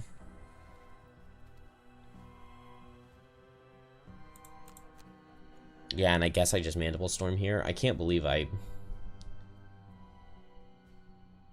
didn't remove my poison wound from myself. So silly. Alright. Let's give this a try. Give this a go. We'll see what happens. Hasty Assault is good. Long Shot's gonna be weird. I think they're gonna hit like Boneshaper, which I don't hate. So come down with Blizzard. Push this guy for 2. White Winds. Oh my gosh, you still can't start. You still can't start the area of effect on the wall hexes.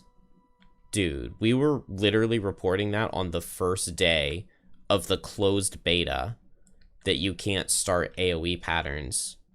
Because I want to go like this, which is a completely valid way to play White Winds. But it straight up doesn't work. Because I can't start the pattern there.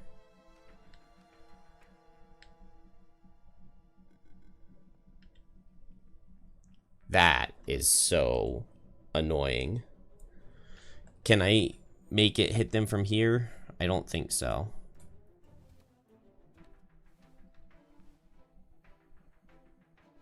Wow. Well, so much for that plan.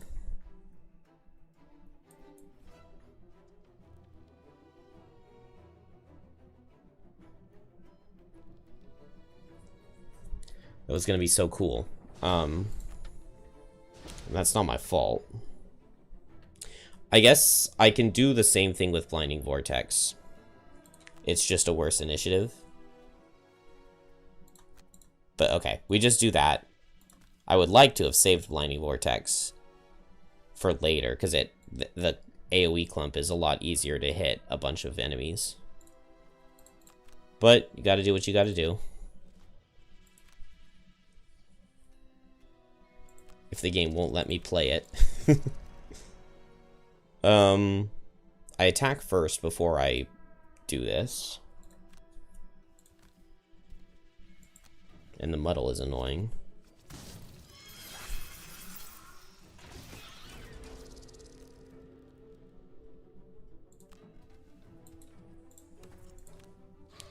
Now I remove this. This guy is immobilized, so I guess I come this way.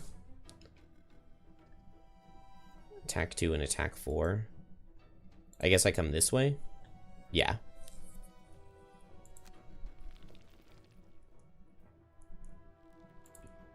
And now I get to switch to range.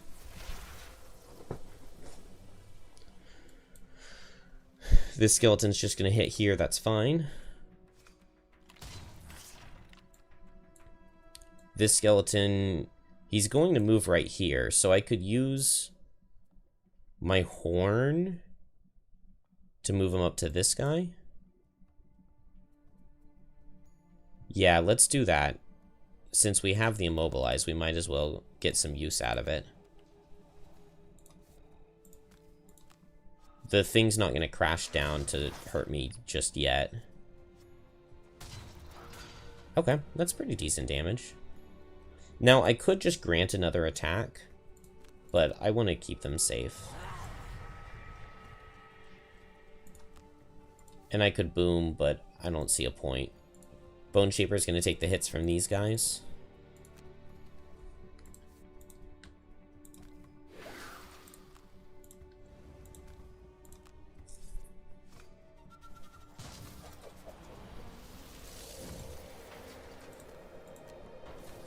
But they're now, like, kind of out of the way. Not entirely, but kind of.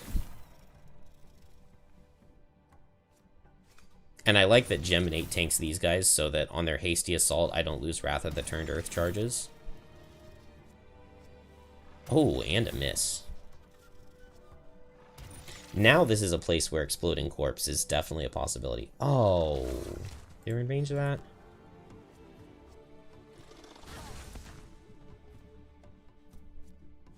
This is reduced damage, so it's not the worst card to see. Oh, nice. Not even a Wrath charge. Okay. So now Snowflake moves up here. I have Lifting Gust, so I could just push this guy through this hazard and immobilize him with my net. And just run up and heal. That seems good. And so that means here I short rest. Yeah, critical failure is not it's not that good since I don't have any way of getting dark. We know for a fact, yeah, we know for a fact they're not going to be range 6 or 7. They're going to be range 5 this turn no matter what. So it's really easy to avoid those guys. And 5 hexes for this guy, 1, 2, 3, 4, 5 is like this. So if Snowflake moves here, I don't get hit by the elite. I get hit by the normal, but that's a nothing. Okay, so I like the plan there. Am I exploding this skeleton to hit 3 guys?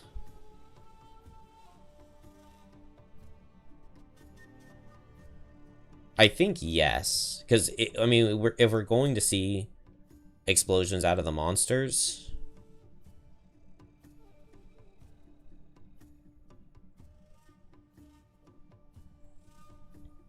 and then do I Fell Remedy to try to heal myself? I'm going to draw some rolling heals. I could just add 2 curses to the deck.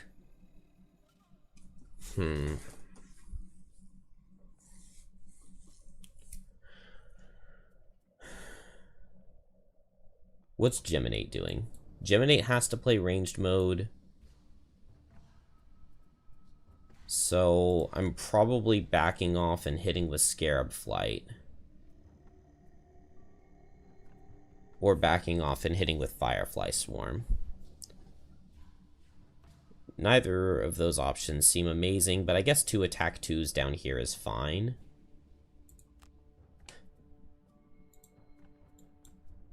Especially if this skeleton pulls well. I would love to just kill everything. Let's add curses. Self-destruct. Okay. Oh, I need to move.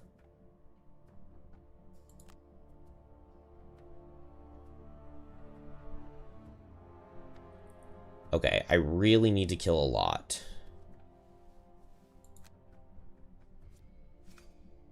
Okay. +1 doesn't actually help there because I was exploding. That's good damage, though. So, yeah, I boom this skeleton. The Spyglass doesn't work on this attack. It's just baiting me.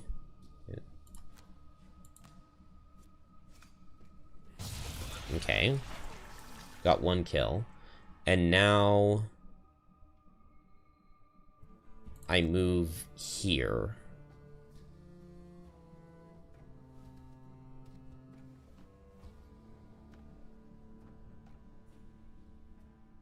Or I move... What is my play here? So Snowflake is going to push this guy into this corner and immobilize him with Lifting Gust and the weighted net. So with this guy here, he won't be able to boom on anyone.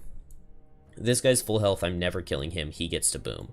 That means I can... And Snowflake is going to move 1, 2, 3 up to right here. So I can move here. This guy stands still. He hits Boneshaper. He booms on Boneshaper. Boneshaper loses 1 card.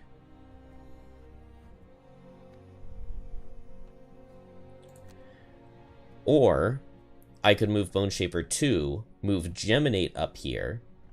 Geminate attacks this guy. This guy hits Geminate, booms on Geminate solo. Geminate loses 1 card. The problem with that is that then this guy would boom and he would hit 2. Because I don't think... There's no universe I'm ever killing this guy. Now, is there a universe? How many Wrath Charges do I have? I have 2 Wrath Charges. So, ideally, this guy goes and hits my Raging Corpse. Which one of these is faster? This normal's faster. So he's going to hit this skeleton and boom on him. Because I would have to get a +2 at disadvantage with this muddle. Explosions are a chance to farm more XP. You're not wrong. The problem is that I don't want him to boom on my Raging Corpse. Which means that Gem has to tank this one. I think it means Gem has to tank both, unfortunately, which means I go here. But Gem does have 2 cards to lose. Let's give Gem a shield so that the actual attacks themselves don't make Gem have to lose any cards. And so I Lifting Gust this guy with Immobilizing Net. And he doesn't get to boom. And he suffers hazard damage.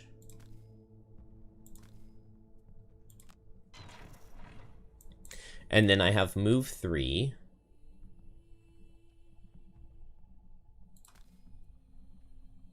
So I will move 3 and I will heal Gem.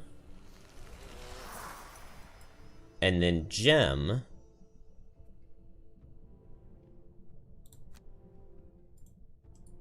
Do I have any benefits in attacking? Not really. I'm muddled, so I'm very likely to draw -1s, and... Do I want this deck shuffled? I do want this deck shuffled.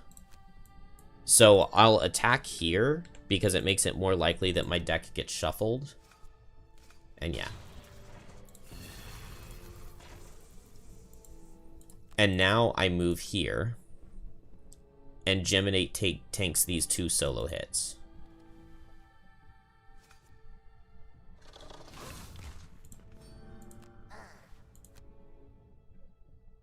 Oh, the artilleries are gonna use... Oh, actually, that's fine. They use both of the Wrath Charges, but now this guy's still gonna boom on him. Yeah, Snowflake is amazing. I love Snowflake.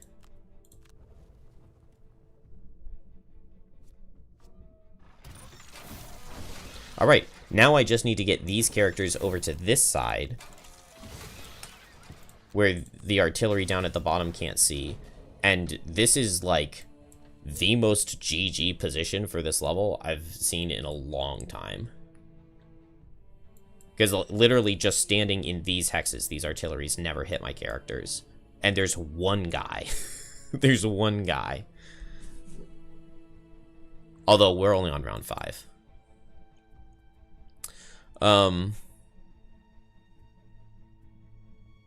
So I just go as fast as I can, and I get to where artillery can't hit me.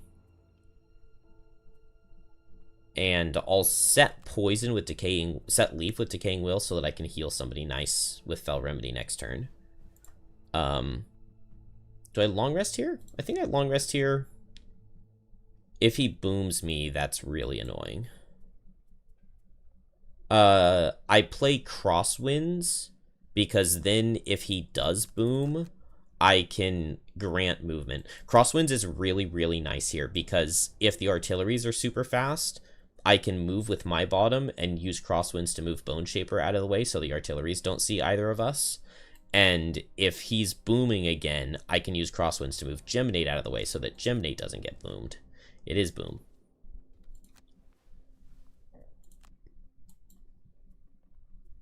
So I will just do a move 2 myself. And now he has move 3. So I'll just move Geminate here.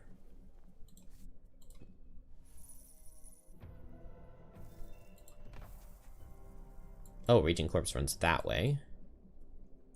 That's fine. I will set the leaf for myself.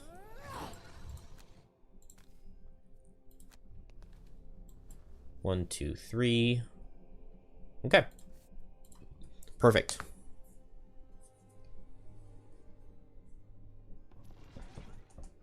You mostly pick Fist because you feel like you need some more tanky classes early, unless you replay Drifter Banner after retire.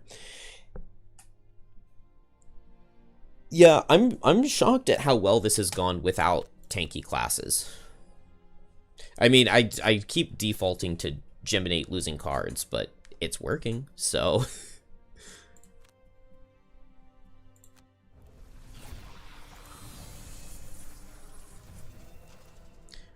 Dangerous Gear, Rock Root, and 12 gold. A shadow casts from overhead. You turn to where the first debris began to fall, and watch as a bulky mechanical creature lands, thudding onto the platform next to you. Alright. Little bit scary, but honestly, it could be worse. My Raging Corpse is in an amazing spot where he's just going to be hitting here and not targeted by artilleries. Now, they could self-destruct again, but we have seen 2 self-destructs in a row. So, like, are they really going to do 3? Is basic attack highlighted right now? Because that's what they're about to do? We'll find out. It doesn't always do that, does it? No, it doesn't. But it looks like that is the card that they're going to be playing. His basic attack.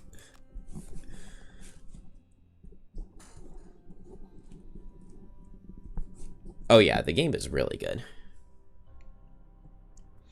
Okay. So I want Decaying Will out for this Retaliate 4, but I don't need it this instant. I set the leaf for Fell Remedy. But actually, man, I thought I was in really good...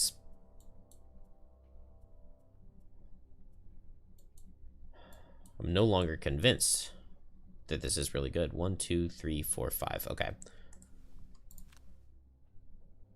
2 and 7 that this guy can reach Gem. And 2 of them would be able to if they can. So I might need to move up. I could go for Mind Spike for multiple immobilizes. But it's not amazing. I probably just want into my Embrace. I'm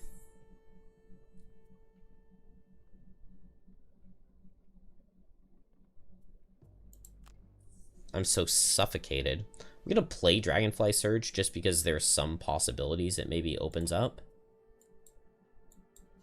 And I don't mind the idea of activating a Snowball here. I like the idea of getting a Hazard out.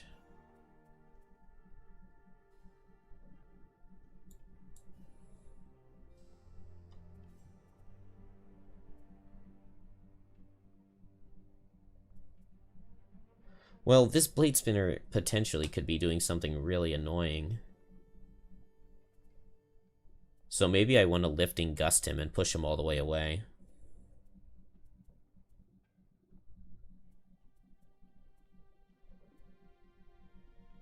I feel like I really like snowball plus lifting gust. And then I'm hopefully grouping things up a little bit. It hurts to short rest again here, but I'm still decent on cards. And once I have snowball active, I can do something like whiteout to just burn a bunch of charges instantly. So yeah, I want to get this blade spinner away from me, I think. And we'll just see what we end up playing on Boneshaper here. Okay, yeah, it was their 63. We got the long range card on artillery again.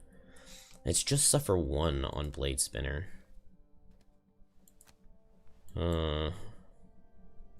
Alright, snowball for sure. 1, 2, 3, 4, 5, 6, 7. Geminate's getting hit no matter what. Dang.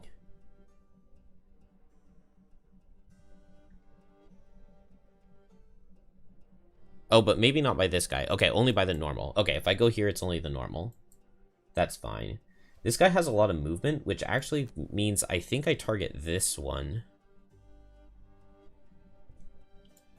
Oh, wait. Is it going to let me push up here? We're going to test and see if it lets me push up here. Because if it does, this guy only has move 2, and he dies when this goes up next round. But I don't know if it's going to... It is going to let me push all the way up there. That's got to be worth it, right? Oh, no, it's not, because then my summon is moving. And I don't want him to do that. Okay. Then we're going to push this guy so that he doesn't get to attack me this turn.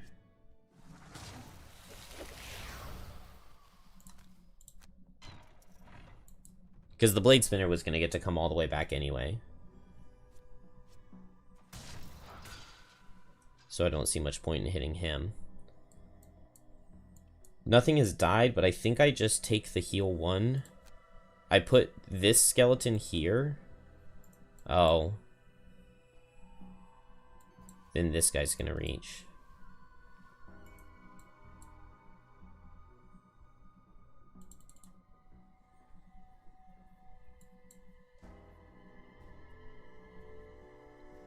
So if I summon here, it gets hit by the artilleries. If I summon here, it gets hit by these guys. Does that mean that the right answer is just default attack?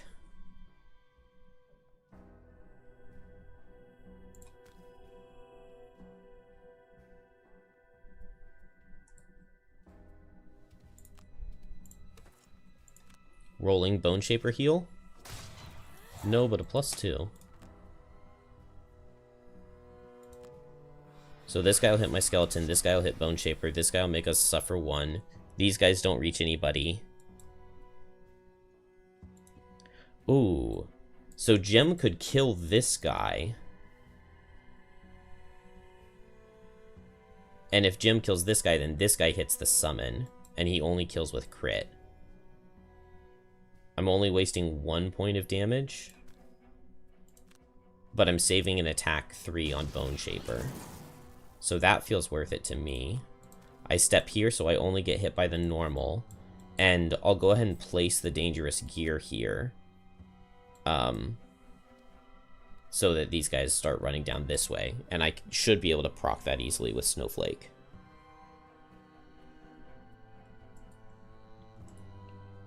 And we're going to switch to melee. Which is a fine place to be. Without stamina potioning.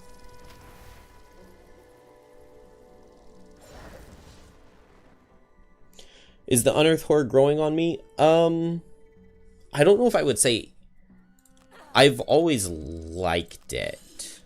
Well, ever since the first time I played it, I've liked it.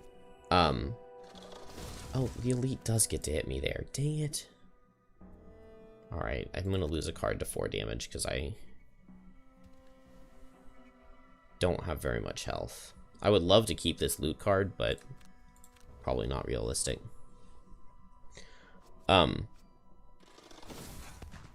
Man, but then I got missed. I should have saved the card. I do really like the Unearth Horror. You just have so many cards that it's just, you might as well play it. You just might as well. Okay. So I have wind for white winds here.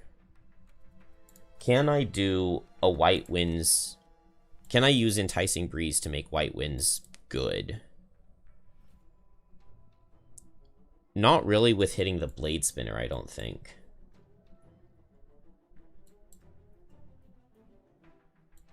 Because if I'm hitting the Blade Spinner, it's going off this way or this way.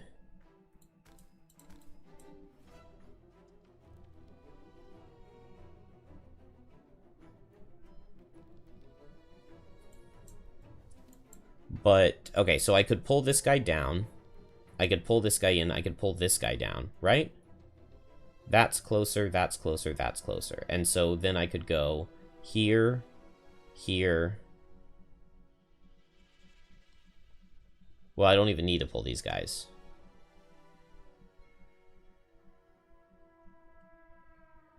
If I just pull this one, I get him with the white winds. And I have Snowball stacked up. And it pulls this guy into the trap. I think that's got to be good enough.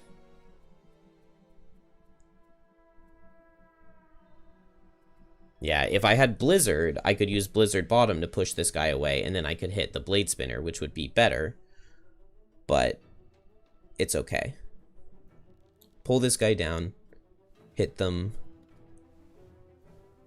Oh, I could use Crosswinds to get the pull.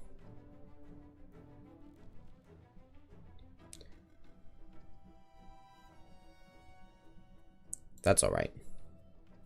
Yeah, I don't have push with gem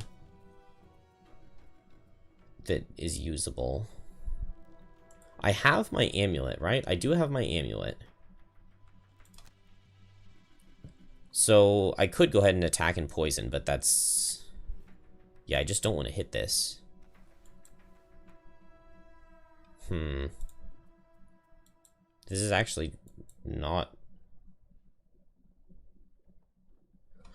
Oh, dang it. This is not a good position. I need Snowflake to be hitting the Blade Spinner, but... I don't have the push. Okay, these guys go away after this turn. That makes it easier. I'll get a little bit more room.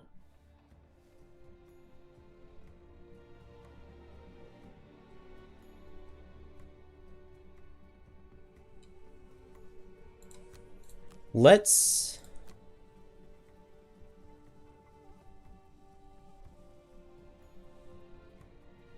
Enticing Breeze, bottom, whiteout, top.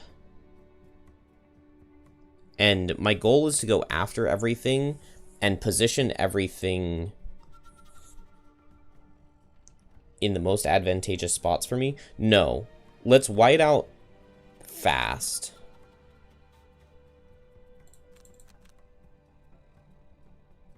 Let's white out fast. Because whiteout is going to be attack 3, 4, 5.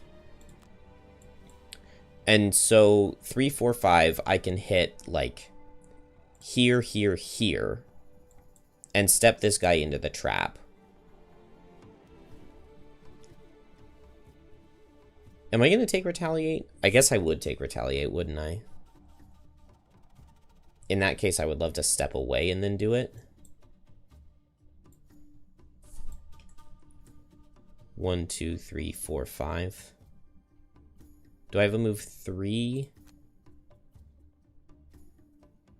With Crosswinds. Okay. So I move out here. And I step this guy into the trap. That makes it a lot easier for Geminate to potentially hit him.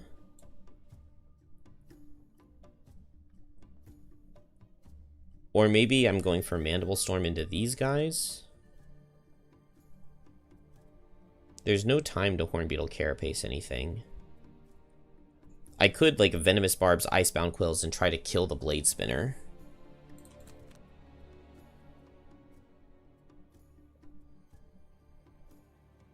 I wish I had Spyglass. And then that just leaves us down here. Where my summon is probably just going to die to this machine. And if they're booming, I don't know what I do. I could play Life and Death's bottom and tank with Boneshaper.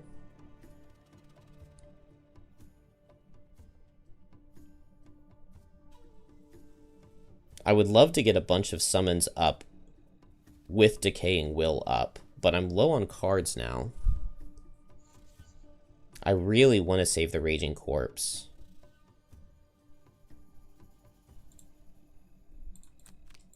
Could Geminate just go for that?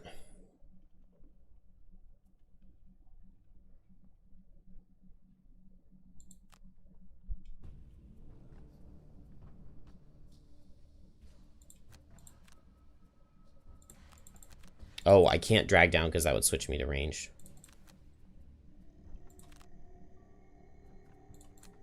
I can't do this plane because then I'm faster than Snowflake.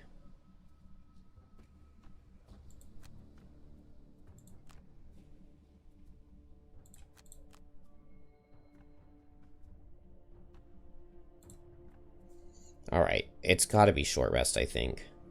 What do I get on long rest? Horn of Command, Protective Scepter, Spyglass.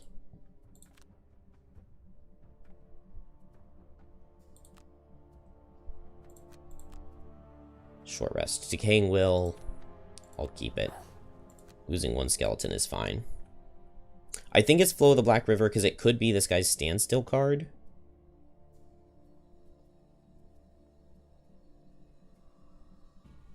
No, I'm playing white out, so I don't need Flow of the Black River. So I can Fel Remedy Life and Death.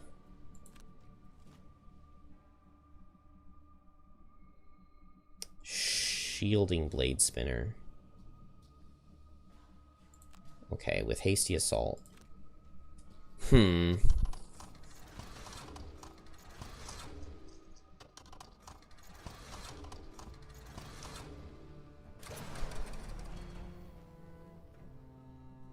Oh, that gives him retaliate at range. Okay, the artilleries have already gone, which is weird. Just attack 2 onto this guy, so I think I just hope my skeleton survives.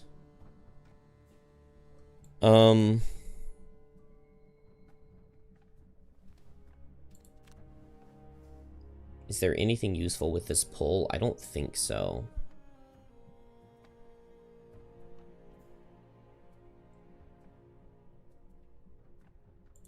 I'll just skip the pull, and I'm going to run down here. Now the question is, do I take Retaliate on this? And I think I do, and it would kill me.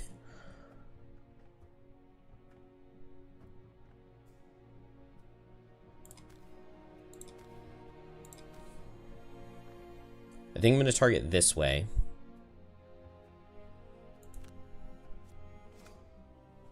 Dang, no +1. Alright. Hasty Assault is move 4. Oh, did I move on to the... I moved where the rock is going to fall. Is it going to fall this next turn? No. Maybe it does. Turn 8? It feels like a turn 9 thing, doesn't it?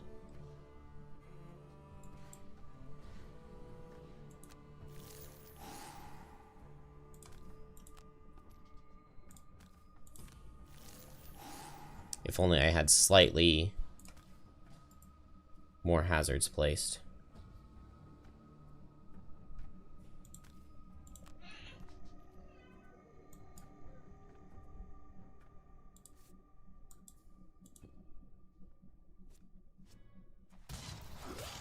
Alright, we really want to see a Heal Boneshaper card.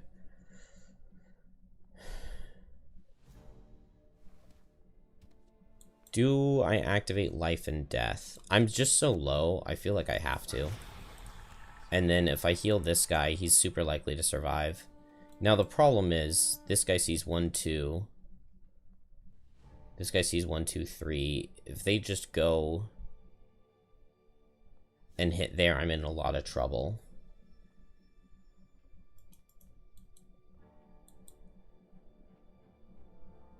Oh yeah, my positioning here absolutely sucks.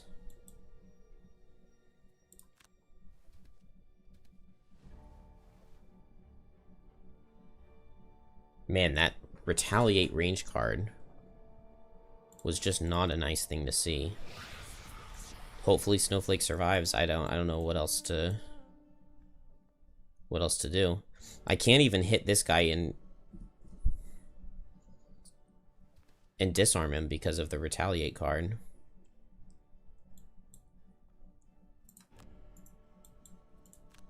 It's like actually a do nothing turn on Geminate. Oh, I have boots.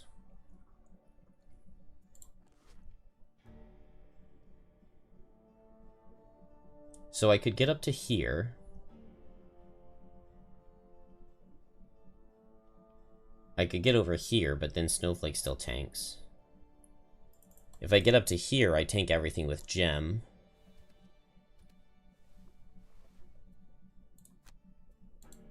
And I could even retaliate 3 times.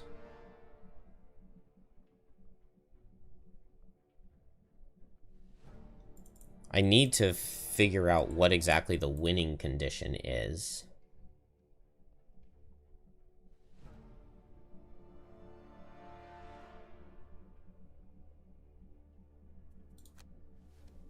Is this guy elite? Okay.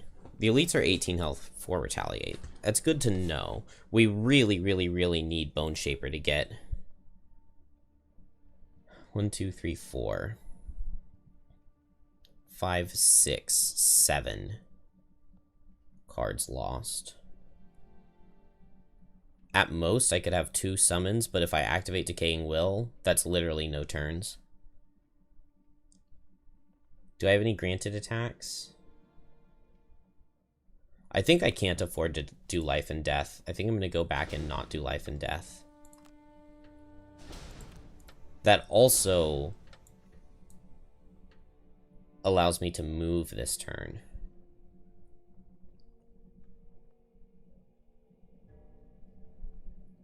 If I don't do Life and Death, which I think is better, since the artillery have already gone, and these guys are going to be gone.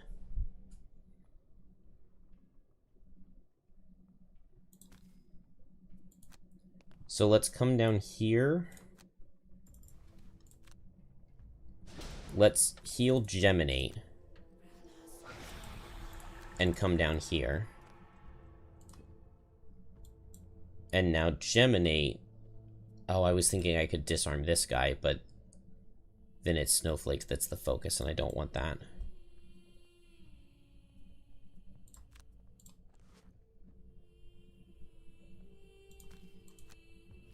Alright. I could retaliate here, but I don't think it's worth it. What's 9 damage? But then I'm disarmed for next turn. And if I don't, then I can get off a Mandible Storm. And now I have to hope my summon doesn't take a +1.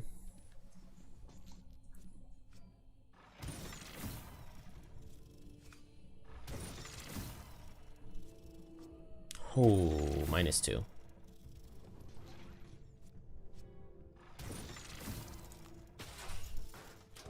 Alright. Those artillery are gone. Oh, is it gonna fall on Snowflake?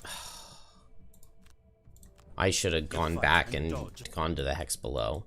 I really thought it wasn't gonna fall that turn.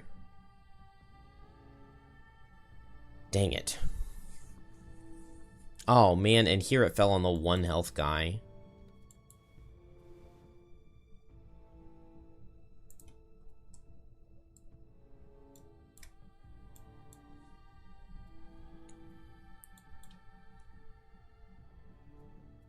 I just don't have anybody that can hit Blade Spinners.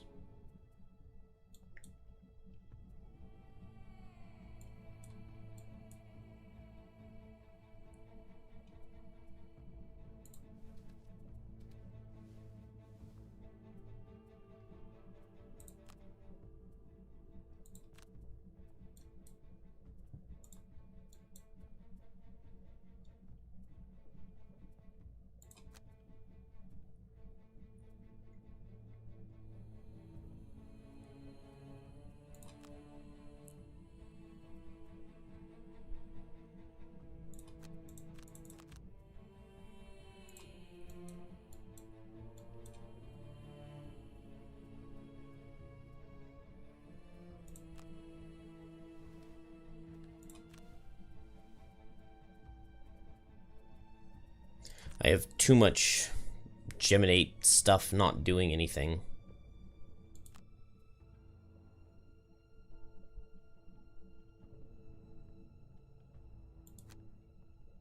Oh man, Geminate is also just barely not fast enough to outspeed these guys, immobilize them, and run away.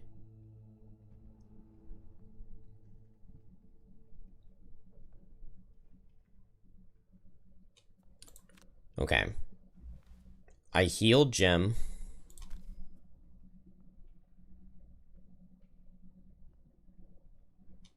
But then this guy hits Snowflake.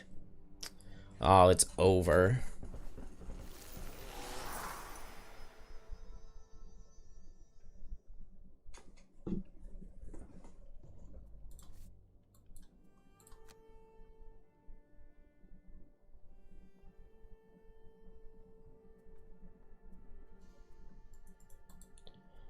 I can't heal Geminate. I have to just let Geminate lose a card.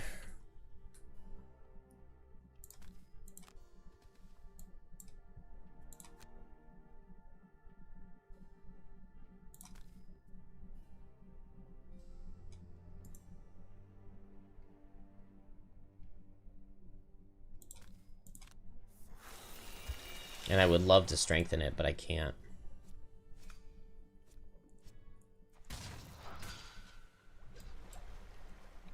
Alright, I like heal Boneshaper.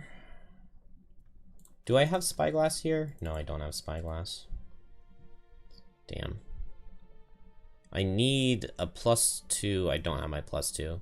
So I need a crit to kill. So that's probably not going to happen. So I probably lose my summon.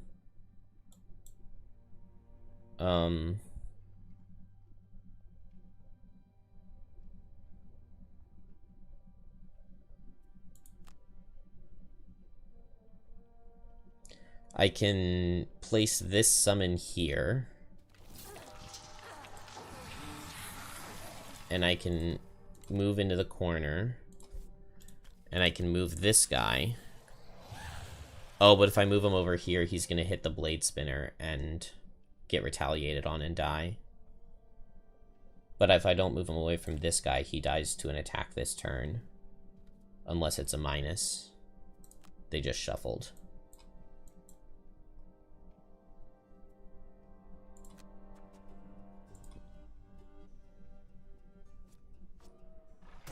Okay.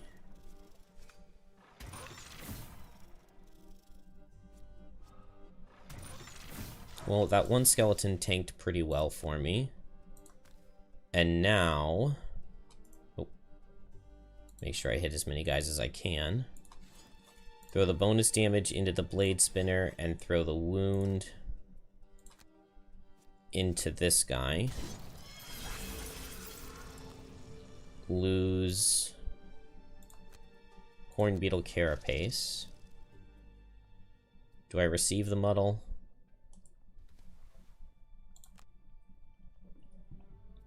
The thing is, I'm switching. I think I'm going to block the muddle. Because that is going to switch me to ranged form. And I can recover a ranged form card here.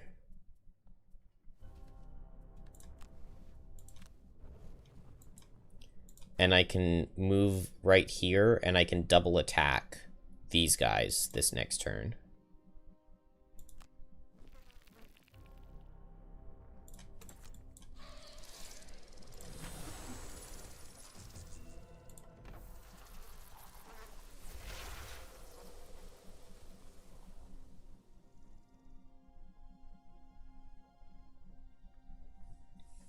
Blade Spinner didn't get to move, so it doesn't get to attack.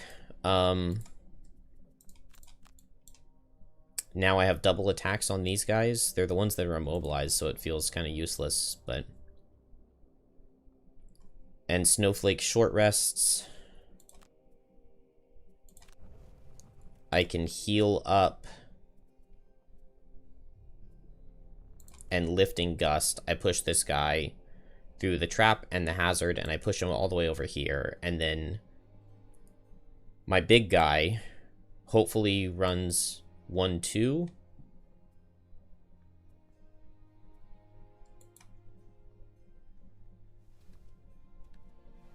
Yeah, it looks like this elite is the faster one.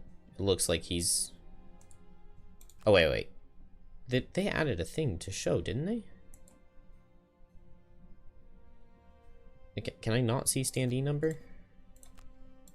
Because it's in a weird order. Why would the normal be before the elites? I don't get it. Alright. Lifting Gust, it does a lot of damage to this blade spinner. Hopefully it doesn't miss, because it is my final snowball charge.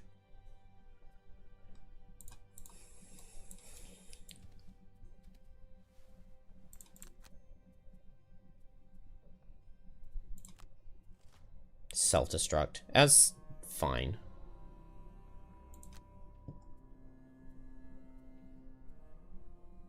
No, my summon's gonna run that way. Oh, wait. Okay. So, Lifting Gust here. It doesn't miss. That's very good. What's he doing? Moving for 3. 1, 2, 3. So he suffers some damage. And now, because this guy sees 1, 2, or 1, 2, I will heal him with Snowflake and move him here. And now he'll attack this guy, and these ones are both immobilized. I attack this guy.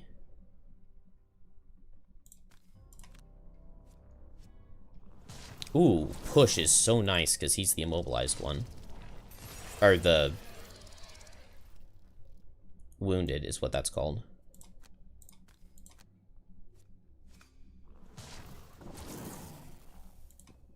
And now we get a +1 here.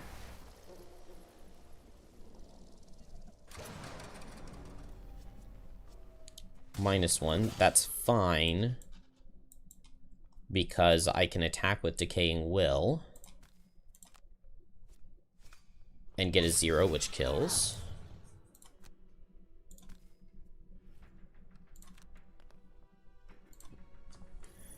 And we didn't get boomed yet.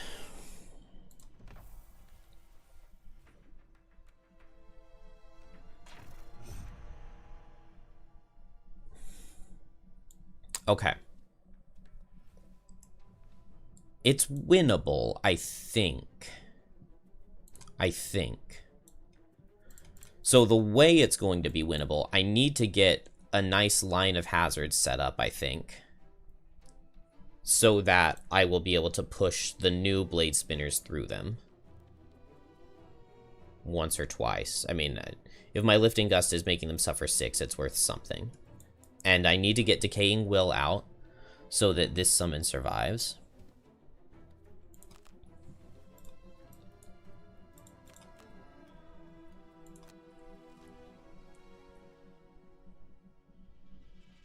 No. He gets the fire, make me suffer too. Unbelievable. And that just kills Snowflake.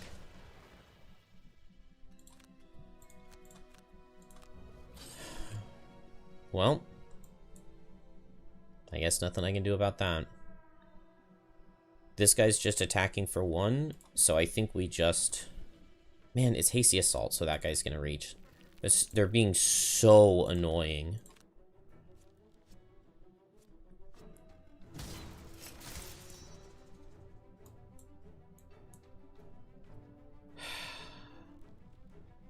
Oh, and he's shielded too, so I can't even just attack this guy and kill him.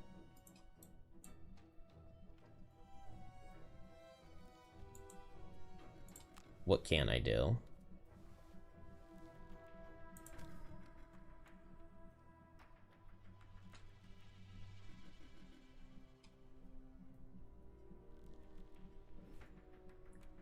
Trying to see if I can place a hazard so that this guy doesn't reach and kill my buddy.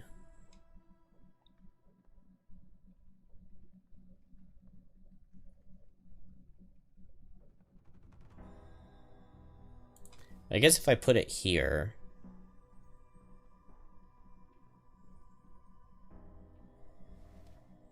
Oh, he's gonna go after the blade spinner. Okay. Then I put it here and I strengthen him because he kills the Blade Spinner with a +1 and doesn't die to the Retaliate.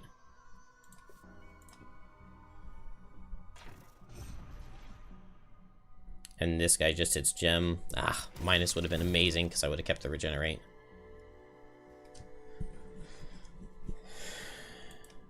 Do not kill the attacking summon because that is a +1 without it. And that will kill. Alright.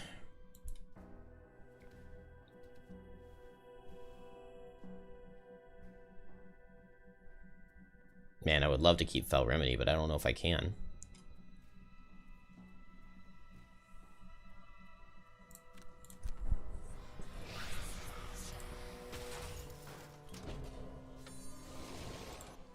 Okay. There's not that much health left to do, but the fact that Snowflake just lost those turns to that 12 initiative card that just barely reached is so annoying. I mean, I need just a couple turns of them not attacking me, and I might need some Geminate attack 1, push 3 into hazards. Geminate has cards.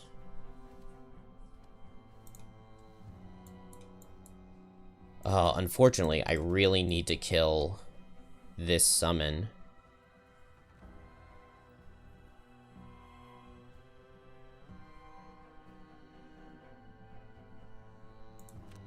I guess I don't have to activate Decaying Will right now. I just want to. But I could heal and I could attack with this.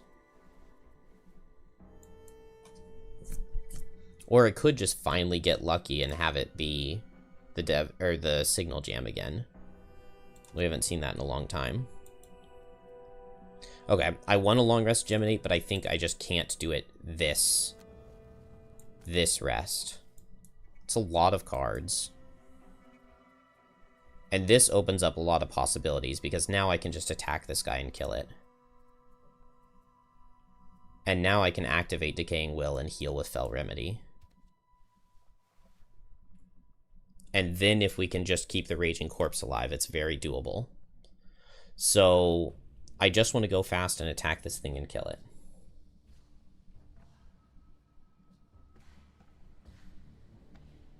And they can set fire for a Dragonfly Surge for me. And actually, I have good ranged burst. Okay, I want to switch to range.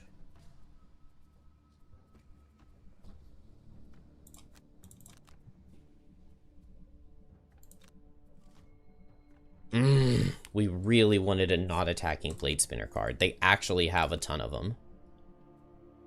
Oh, okay, but they had already played all 3 of their non-attacking cards. Okay, that's bad.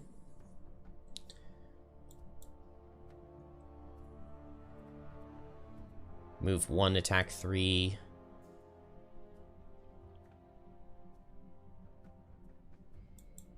All right. What am I getting here?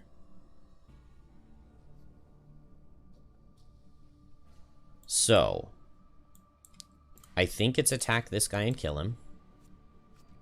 Dude, Geminate. Geminate. You had one job. One job. Alright. I move here. Is Raging Corpse going to move here and hit this thing now? Now that it's alive, because it sees that Bird's Eye, it's 2. Because it sees move 2 hexes, but Bird's Eye, this guy's closer. Which makes me want to just not even move.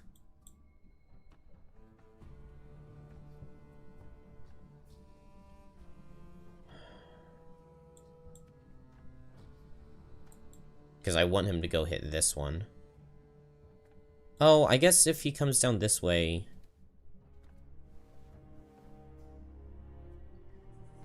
This guy doesn't do anything, but... If he comes down this way, then this guy gets a multi-hit. Well, right now I'm walling off, and this guy... sees 1, 2, 3, 4, 5, actually. So I want to stay here.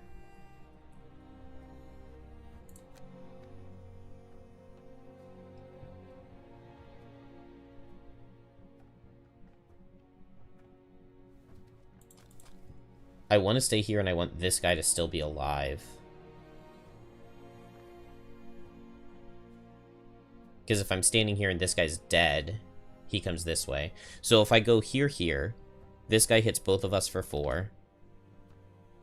Raging Corpse goes up and hits this. This guy goes 1, 2, 3, 4. And hits my summon. But I need the summon to be alive.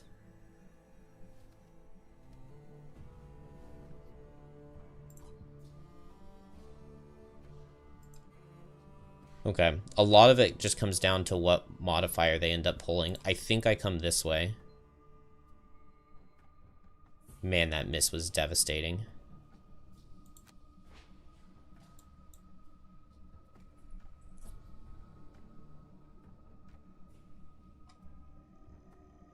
So now my summon will move this way and hit right here and probably kill.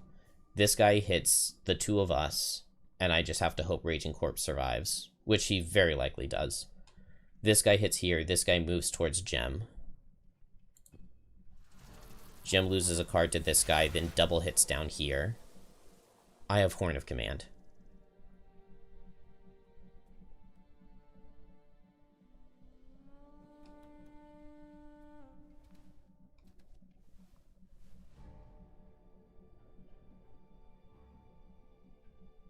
Well, I don't know if that even means I want to do anything differently, though.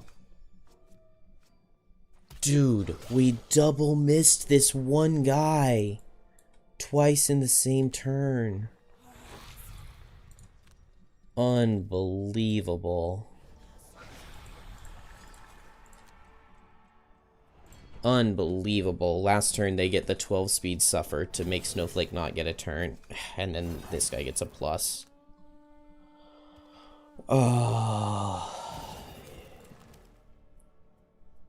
It was so close to looking possible.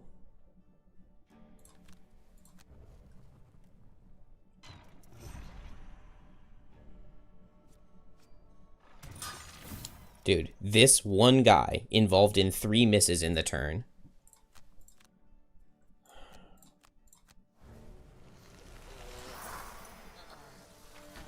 Okay.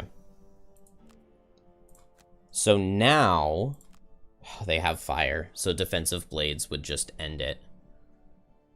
Okay, but it could be Firestorm. Firestorm is what we want to see. That's like the only thing that's good. Maybe this calculated strike of only moving 1 is fine. I don't think anything works. So if it's Fuel Leak or Signal Jam, this guy's dead. I have double attacks with Geminate hitting this guy. Oh, there's so few outs. Yeah. A very dire turn indeed.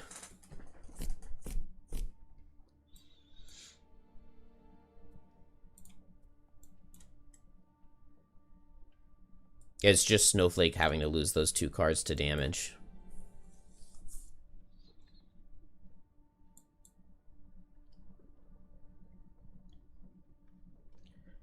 Because, like, Geminate has a very nice potential turn here. Attack 2, attack 3, pull into Suffer 3.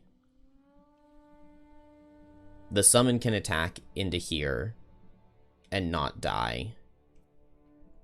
What I really need is for both of the Ruin Machines. I mean, if they just get their Muddle and Suffer damage, that could be really good. If this guy could just suffer damage twice, that would be amazing.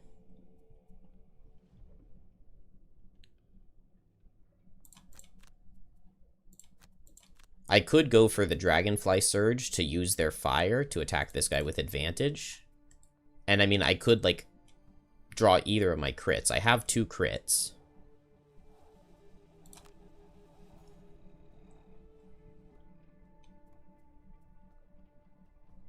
What if I heal with the bottom of Into My Embrace?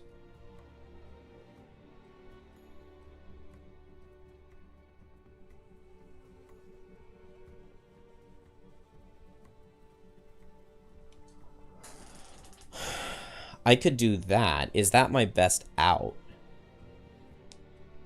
Because I'm losing a card. It's also losing my pull, which is rough. Because, yeah, the difference in damage between Into My Embrace and Dragonfly Surge is 3, but Into My Embrace, if I'm pulling into a hazard, that's 3 damage right there. So, no, I think it's better to just lose a card to damage rather than healing for 4.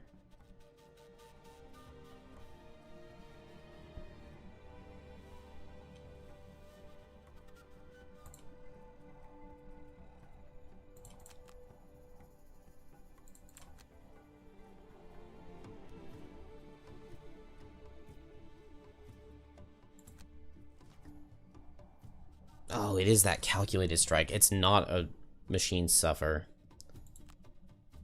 Oh, I really, really wanted to see some machine suffering. But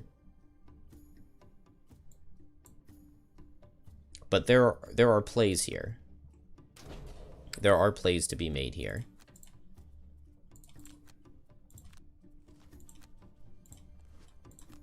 Boots up. Boots down, not boots up. Why would I boots up? Boots down. My summon's going to hit here. He finally kills. And now I move 2. And I move my summon 2. Oh.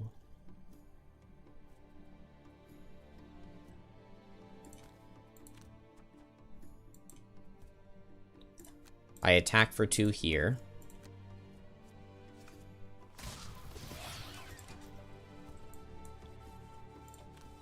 And I attack here. We're just gonna undo. We're gonna crit Brittle Self with the first attack. Because I'm not going to pull into the hazard. Because if I pull into the hazard, then Boneshaper gets hit.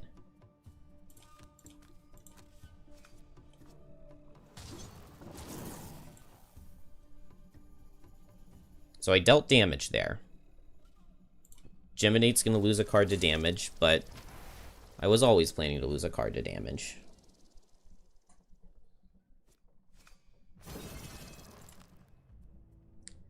So if I want to keep Dragonfly Surge, which I do, I want to keep my highest base damage cards. Now, we have Decaying Will, so Summon ignores Retaliate. They set fire again, though, so if they get their 12 initiative card, both of these guys take damage, and I lose. Yeah, 12 initiative card, we lose. We need the 17.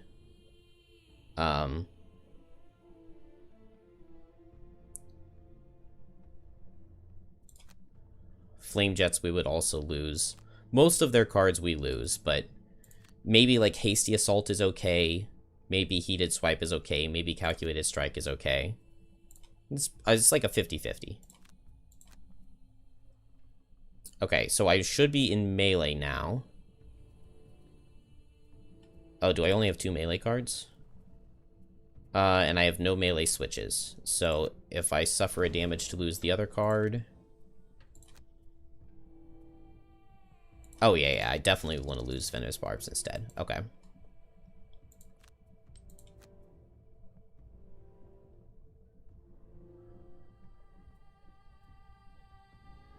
Maybe I'm just not even doing the attack with Icebound Quills. Because I would have to lose, like, Dragonfly Surge or something.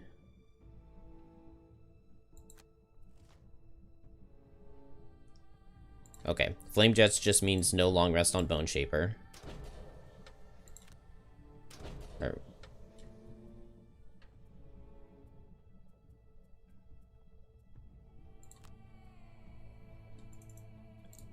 Do I have Fell Remedy?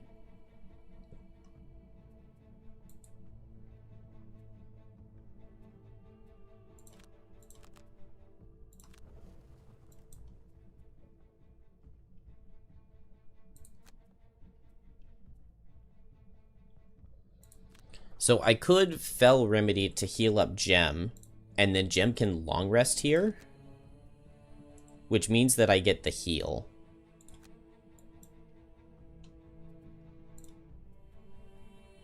It would mean that Skeleton is dead. My summon is dead. Because I can move it away with Flow of the Black River, but I don't think that helps, because he either comes after me or goes after the skeleton.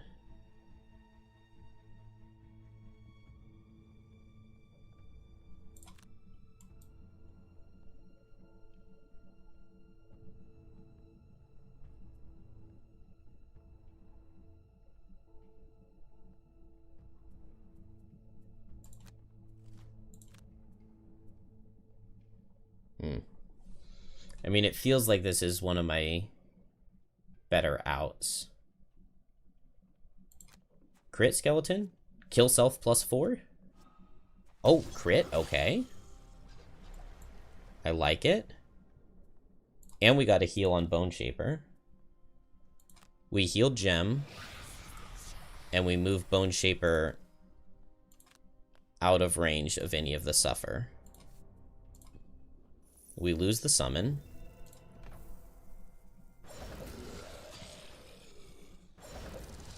And Geminate suffers and gets wounded, but we long rested. And we heal that off. So I want to keep my ranged cards. Yeah, I think I do lose Venomous Barbs. That definitely seems like the best bet. But now I have possibilities now. It seems like long rest is my best bet. Or is it just short rest and heal up Gem? Because Gem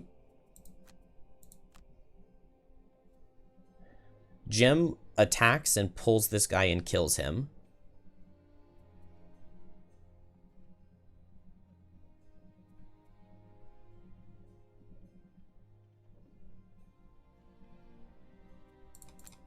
Or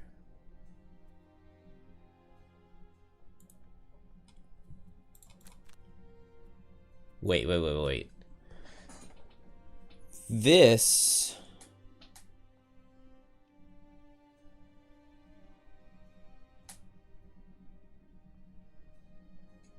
Geminate card to eat fire. I was in melee mode at that point, so I couldn't. Because this was the only turn I could have played, would have been Icebound Quills and Draining Pincers, so I couldn't eat the fire. But now, since I long rested, I can pick range or melee. So range is appealing because I can pull this guy into hazard and kill him. But it might be that melee is the answer. Because I can move 3 jump, which positions me better for facing this guy. Move 3 jump, Icebound Quills, attack and kill. I just need a 0 to get the kill. Then I could have Boneshaper's turn be moving to aggro the Blade Spinner so that it's standing in the right spot. And then Geminate's turn could be attack 2, attack 3, pull into suffer 3. And then I would have to long rest because I wouldn't have 2 melee cards and I would be in melee mode. But if I'm able to long rest and then get 1 more ranged turn off, I could get the Dragonfly Surge. Or if I go in ranged mode right now, I can attack this guy, pull him and kill him, and then I could move 3 to get down here. And actually that gives me just about the same result. Okay. And so then the question is, do I long rest Boneshaper or try to move to tank? I think the benefit to short resting is that I get to play Fell Remedy and heal up Geminate.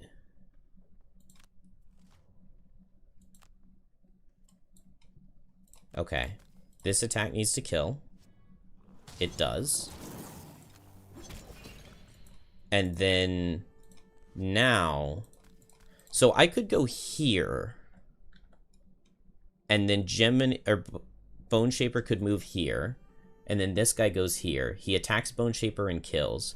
If I go here, he sees 1, 2, 3. if I'm here and he's here...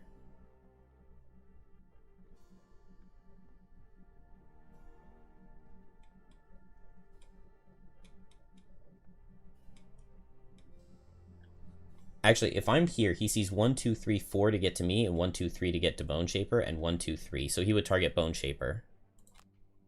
So this is what I want.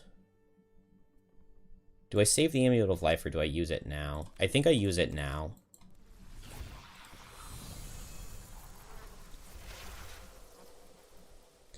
And so I can heal, and then I move right here. Is exactly where I want to be. This is exactly the hex I want to be, because he sees Boneshaper as the focus. He goes right there. He misses, which is so good, because now he stays there. Oh, but I switched into melee. Oh, how could I be so bad and forget that I switched into melee there?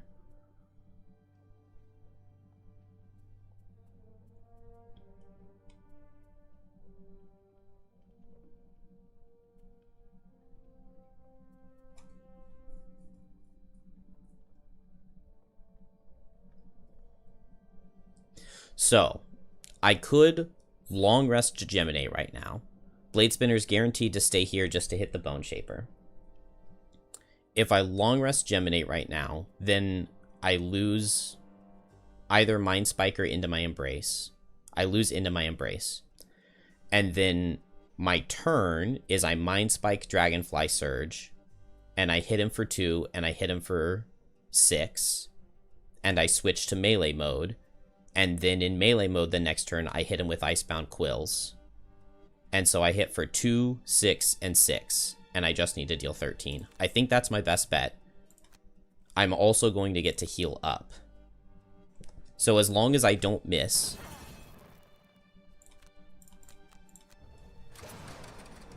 then I think we pull through.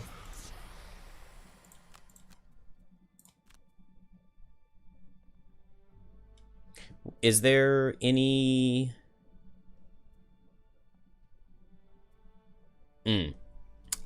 So I could... Oh, never mind. No. I have to lose one of these cards, and it's always better to lose Into My Embrace. Because I have the fire for advantage on Dragonfly Surge.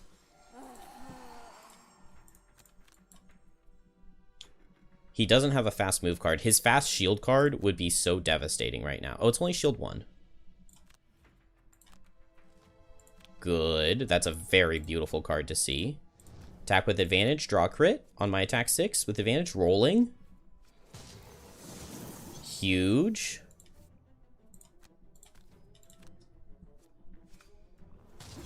Okay. Everything but miss wins.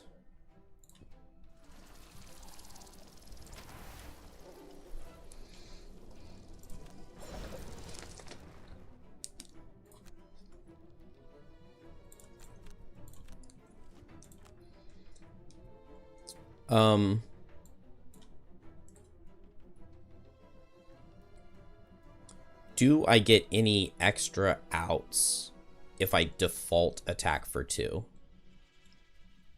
I do. I have more outs if I default attack for 2. Because Heavy Sword... So I kill with...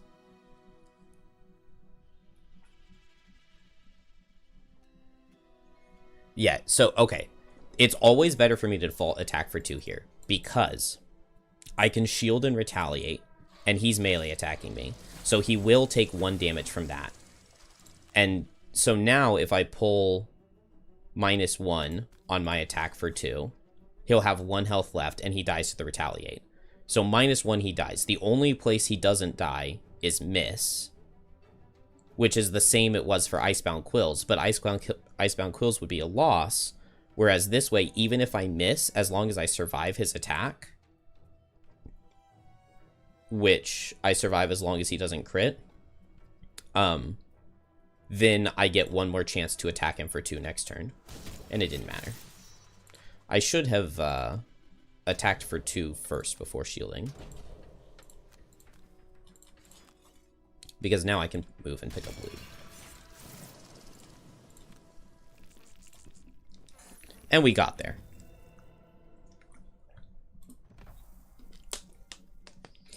It took a couple of undos, but not that many.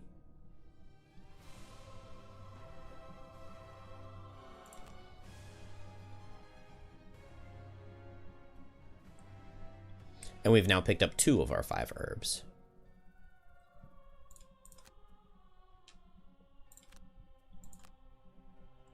Alright, I'm pretty content with that. Level 1 Snowflake did half the damage of the other characters. That's pretty fair. Especially because she got screwed over. I mean, if it had been literally anything other than the 12 speed card, because I win at 20 on that turn, then Snowflake would have had like 3 more turns in the scenario, and it would have been a super easy win.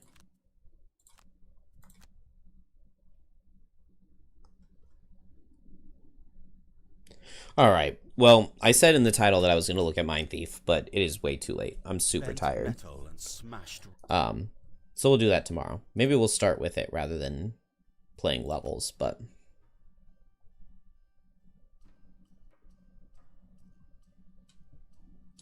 Return to Outpost. One of the prisoners you... Hey, 10 gold. Let's give it all to Snowflake. And this should be Traveling Merchant, right? Oh, we will cover the cost of the barracks ourselves. But it looks like it was not Traveling Merchant, because we would have had it by now. Okay, next week. We can go ahead and buy. Oh, I should have bought this stuff on Snowflake. Too late.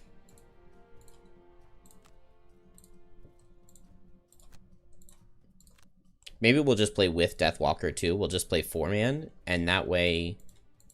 Yeah, the difficulty's still the same.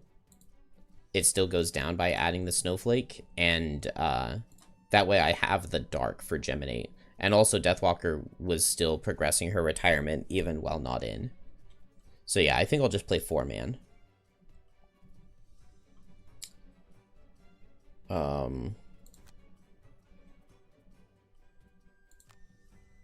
Craftsman, Alchemist. Oh yeah, we can build all of these.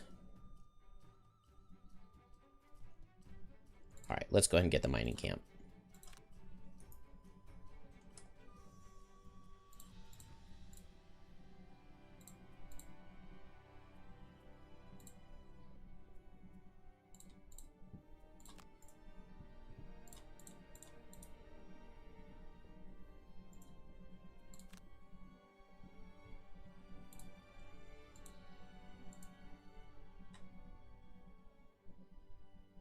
And we got Rockroot and Snow Thistle. Rockroot Snow Thistle is warding potion?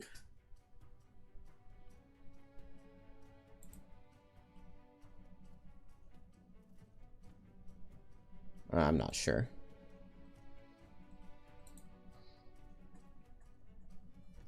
Who killed the most enemies? I didn't... I don't know if I even checked the score screen at all.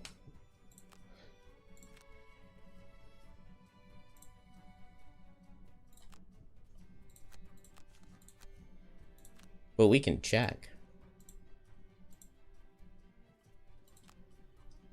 We can just load this and check real quick.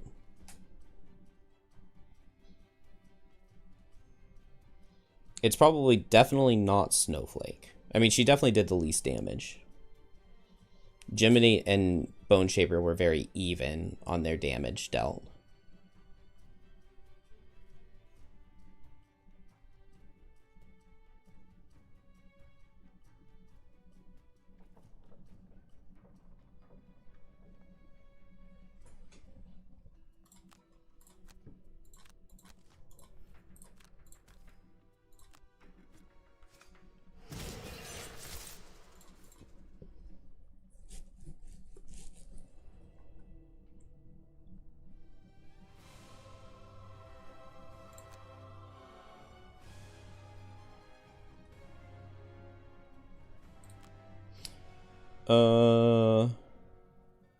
Oh, well, these stats are definitely not right. Oh, wait, what? Did they change? They must have... It updated, right? Where's kills? Kills at the top. 4, 0, and 9 on the kills. So Boneshaper by far got the most. But Geminate was busy tanking. We let Boneshaper play like all the losses with Solid Bones and Ignore Retaliate and a Lost Summon. She got to do all the fun stuff. Geminate just had to go in and tank and then had to win the scenario in the end, all on its own. Alright, good night. I'm going to bed. Have a good one, everybody.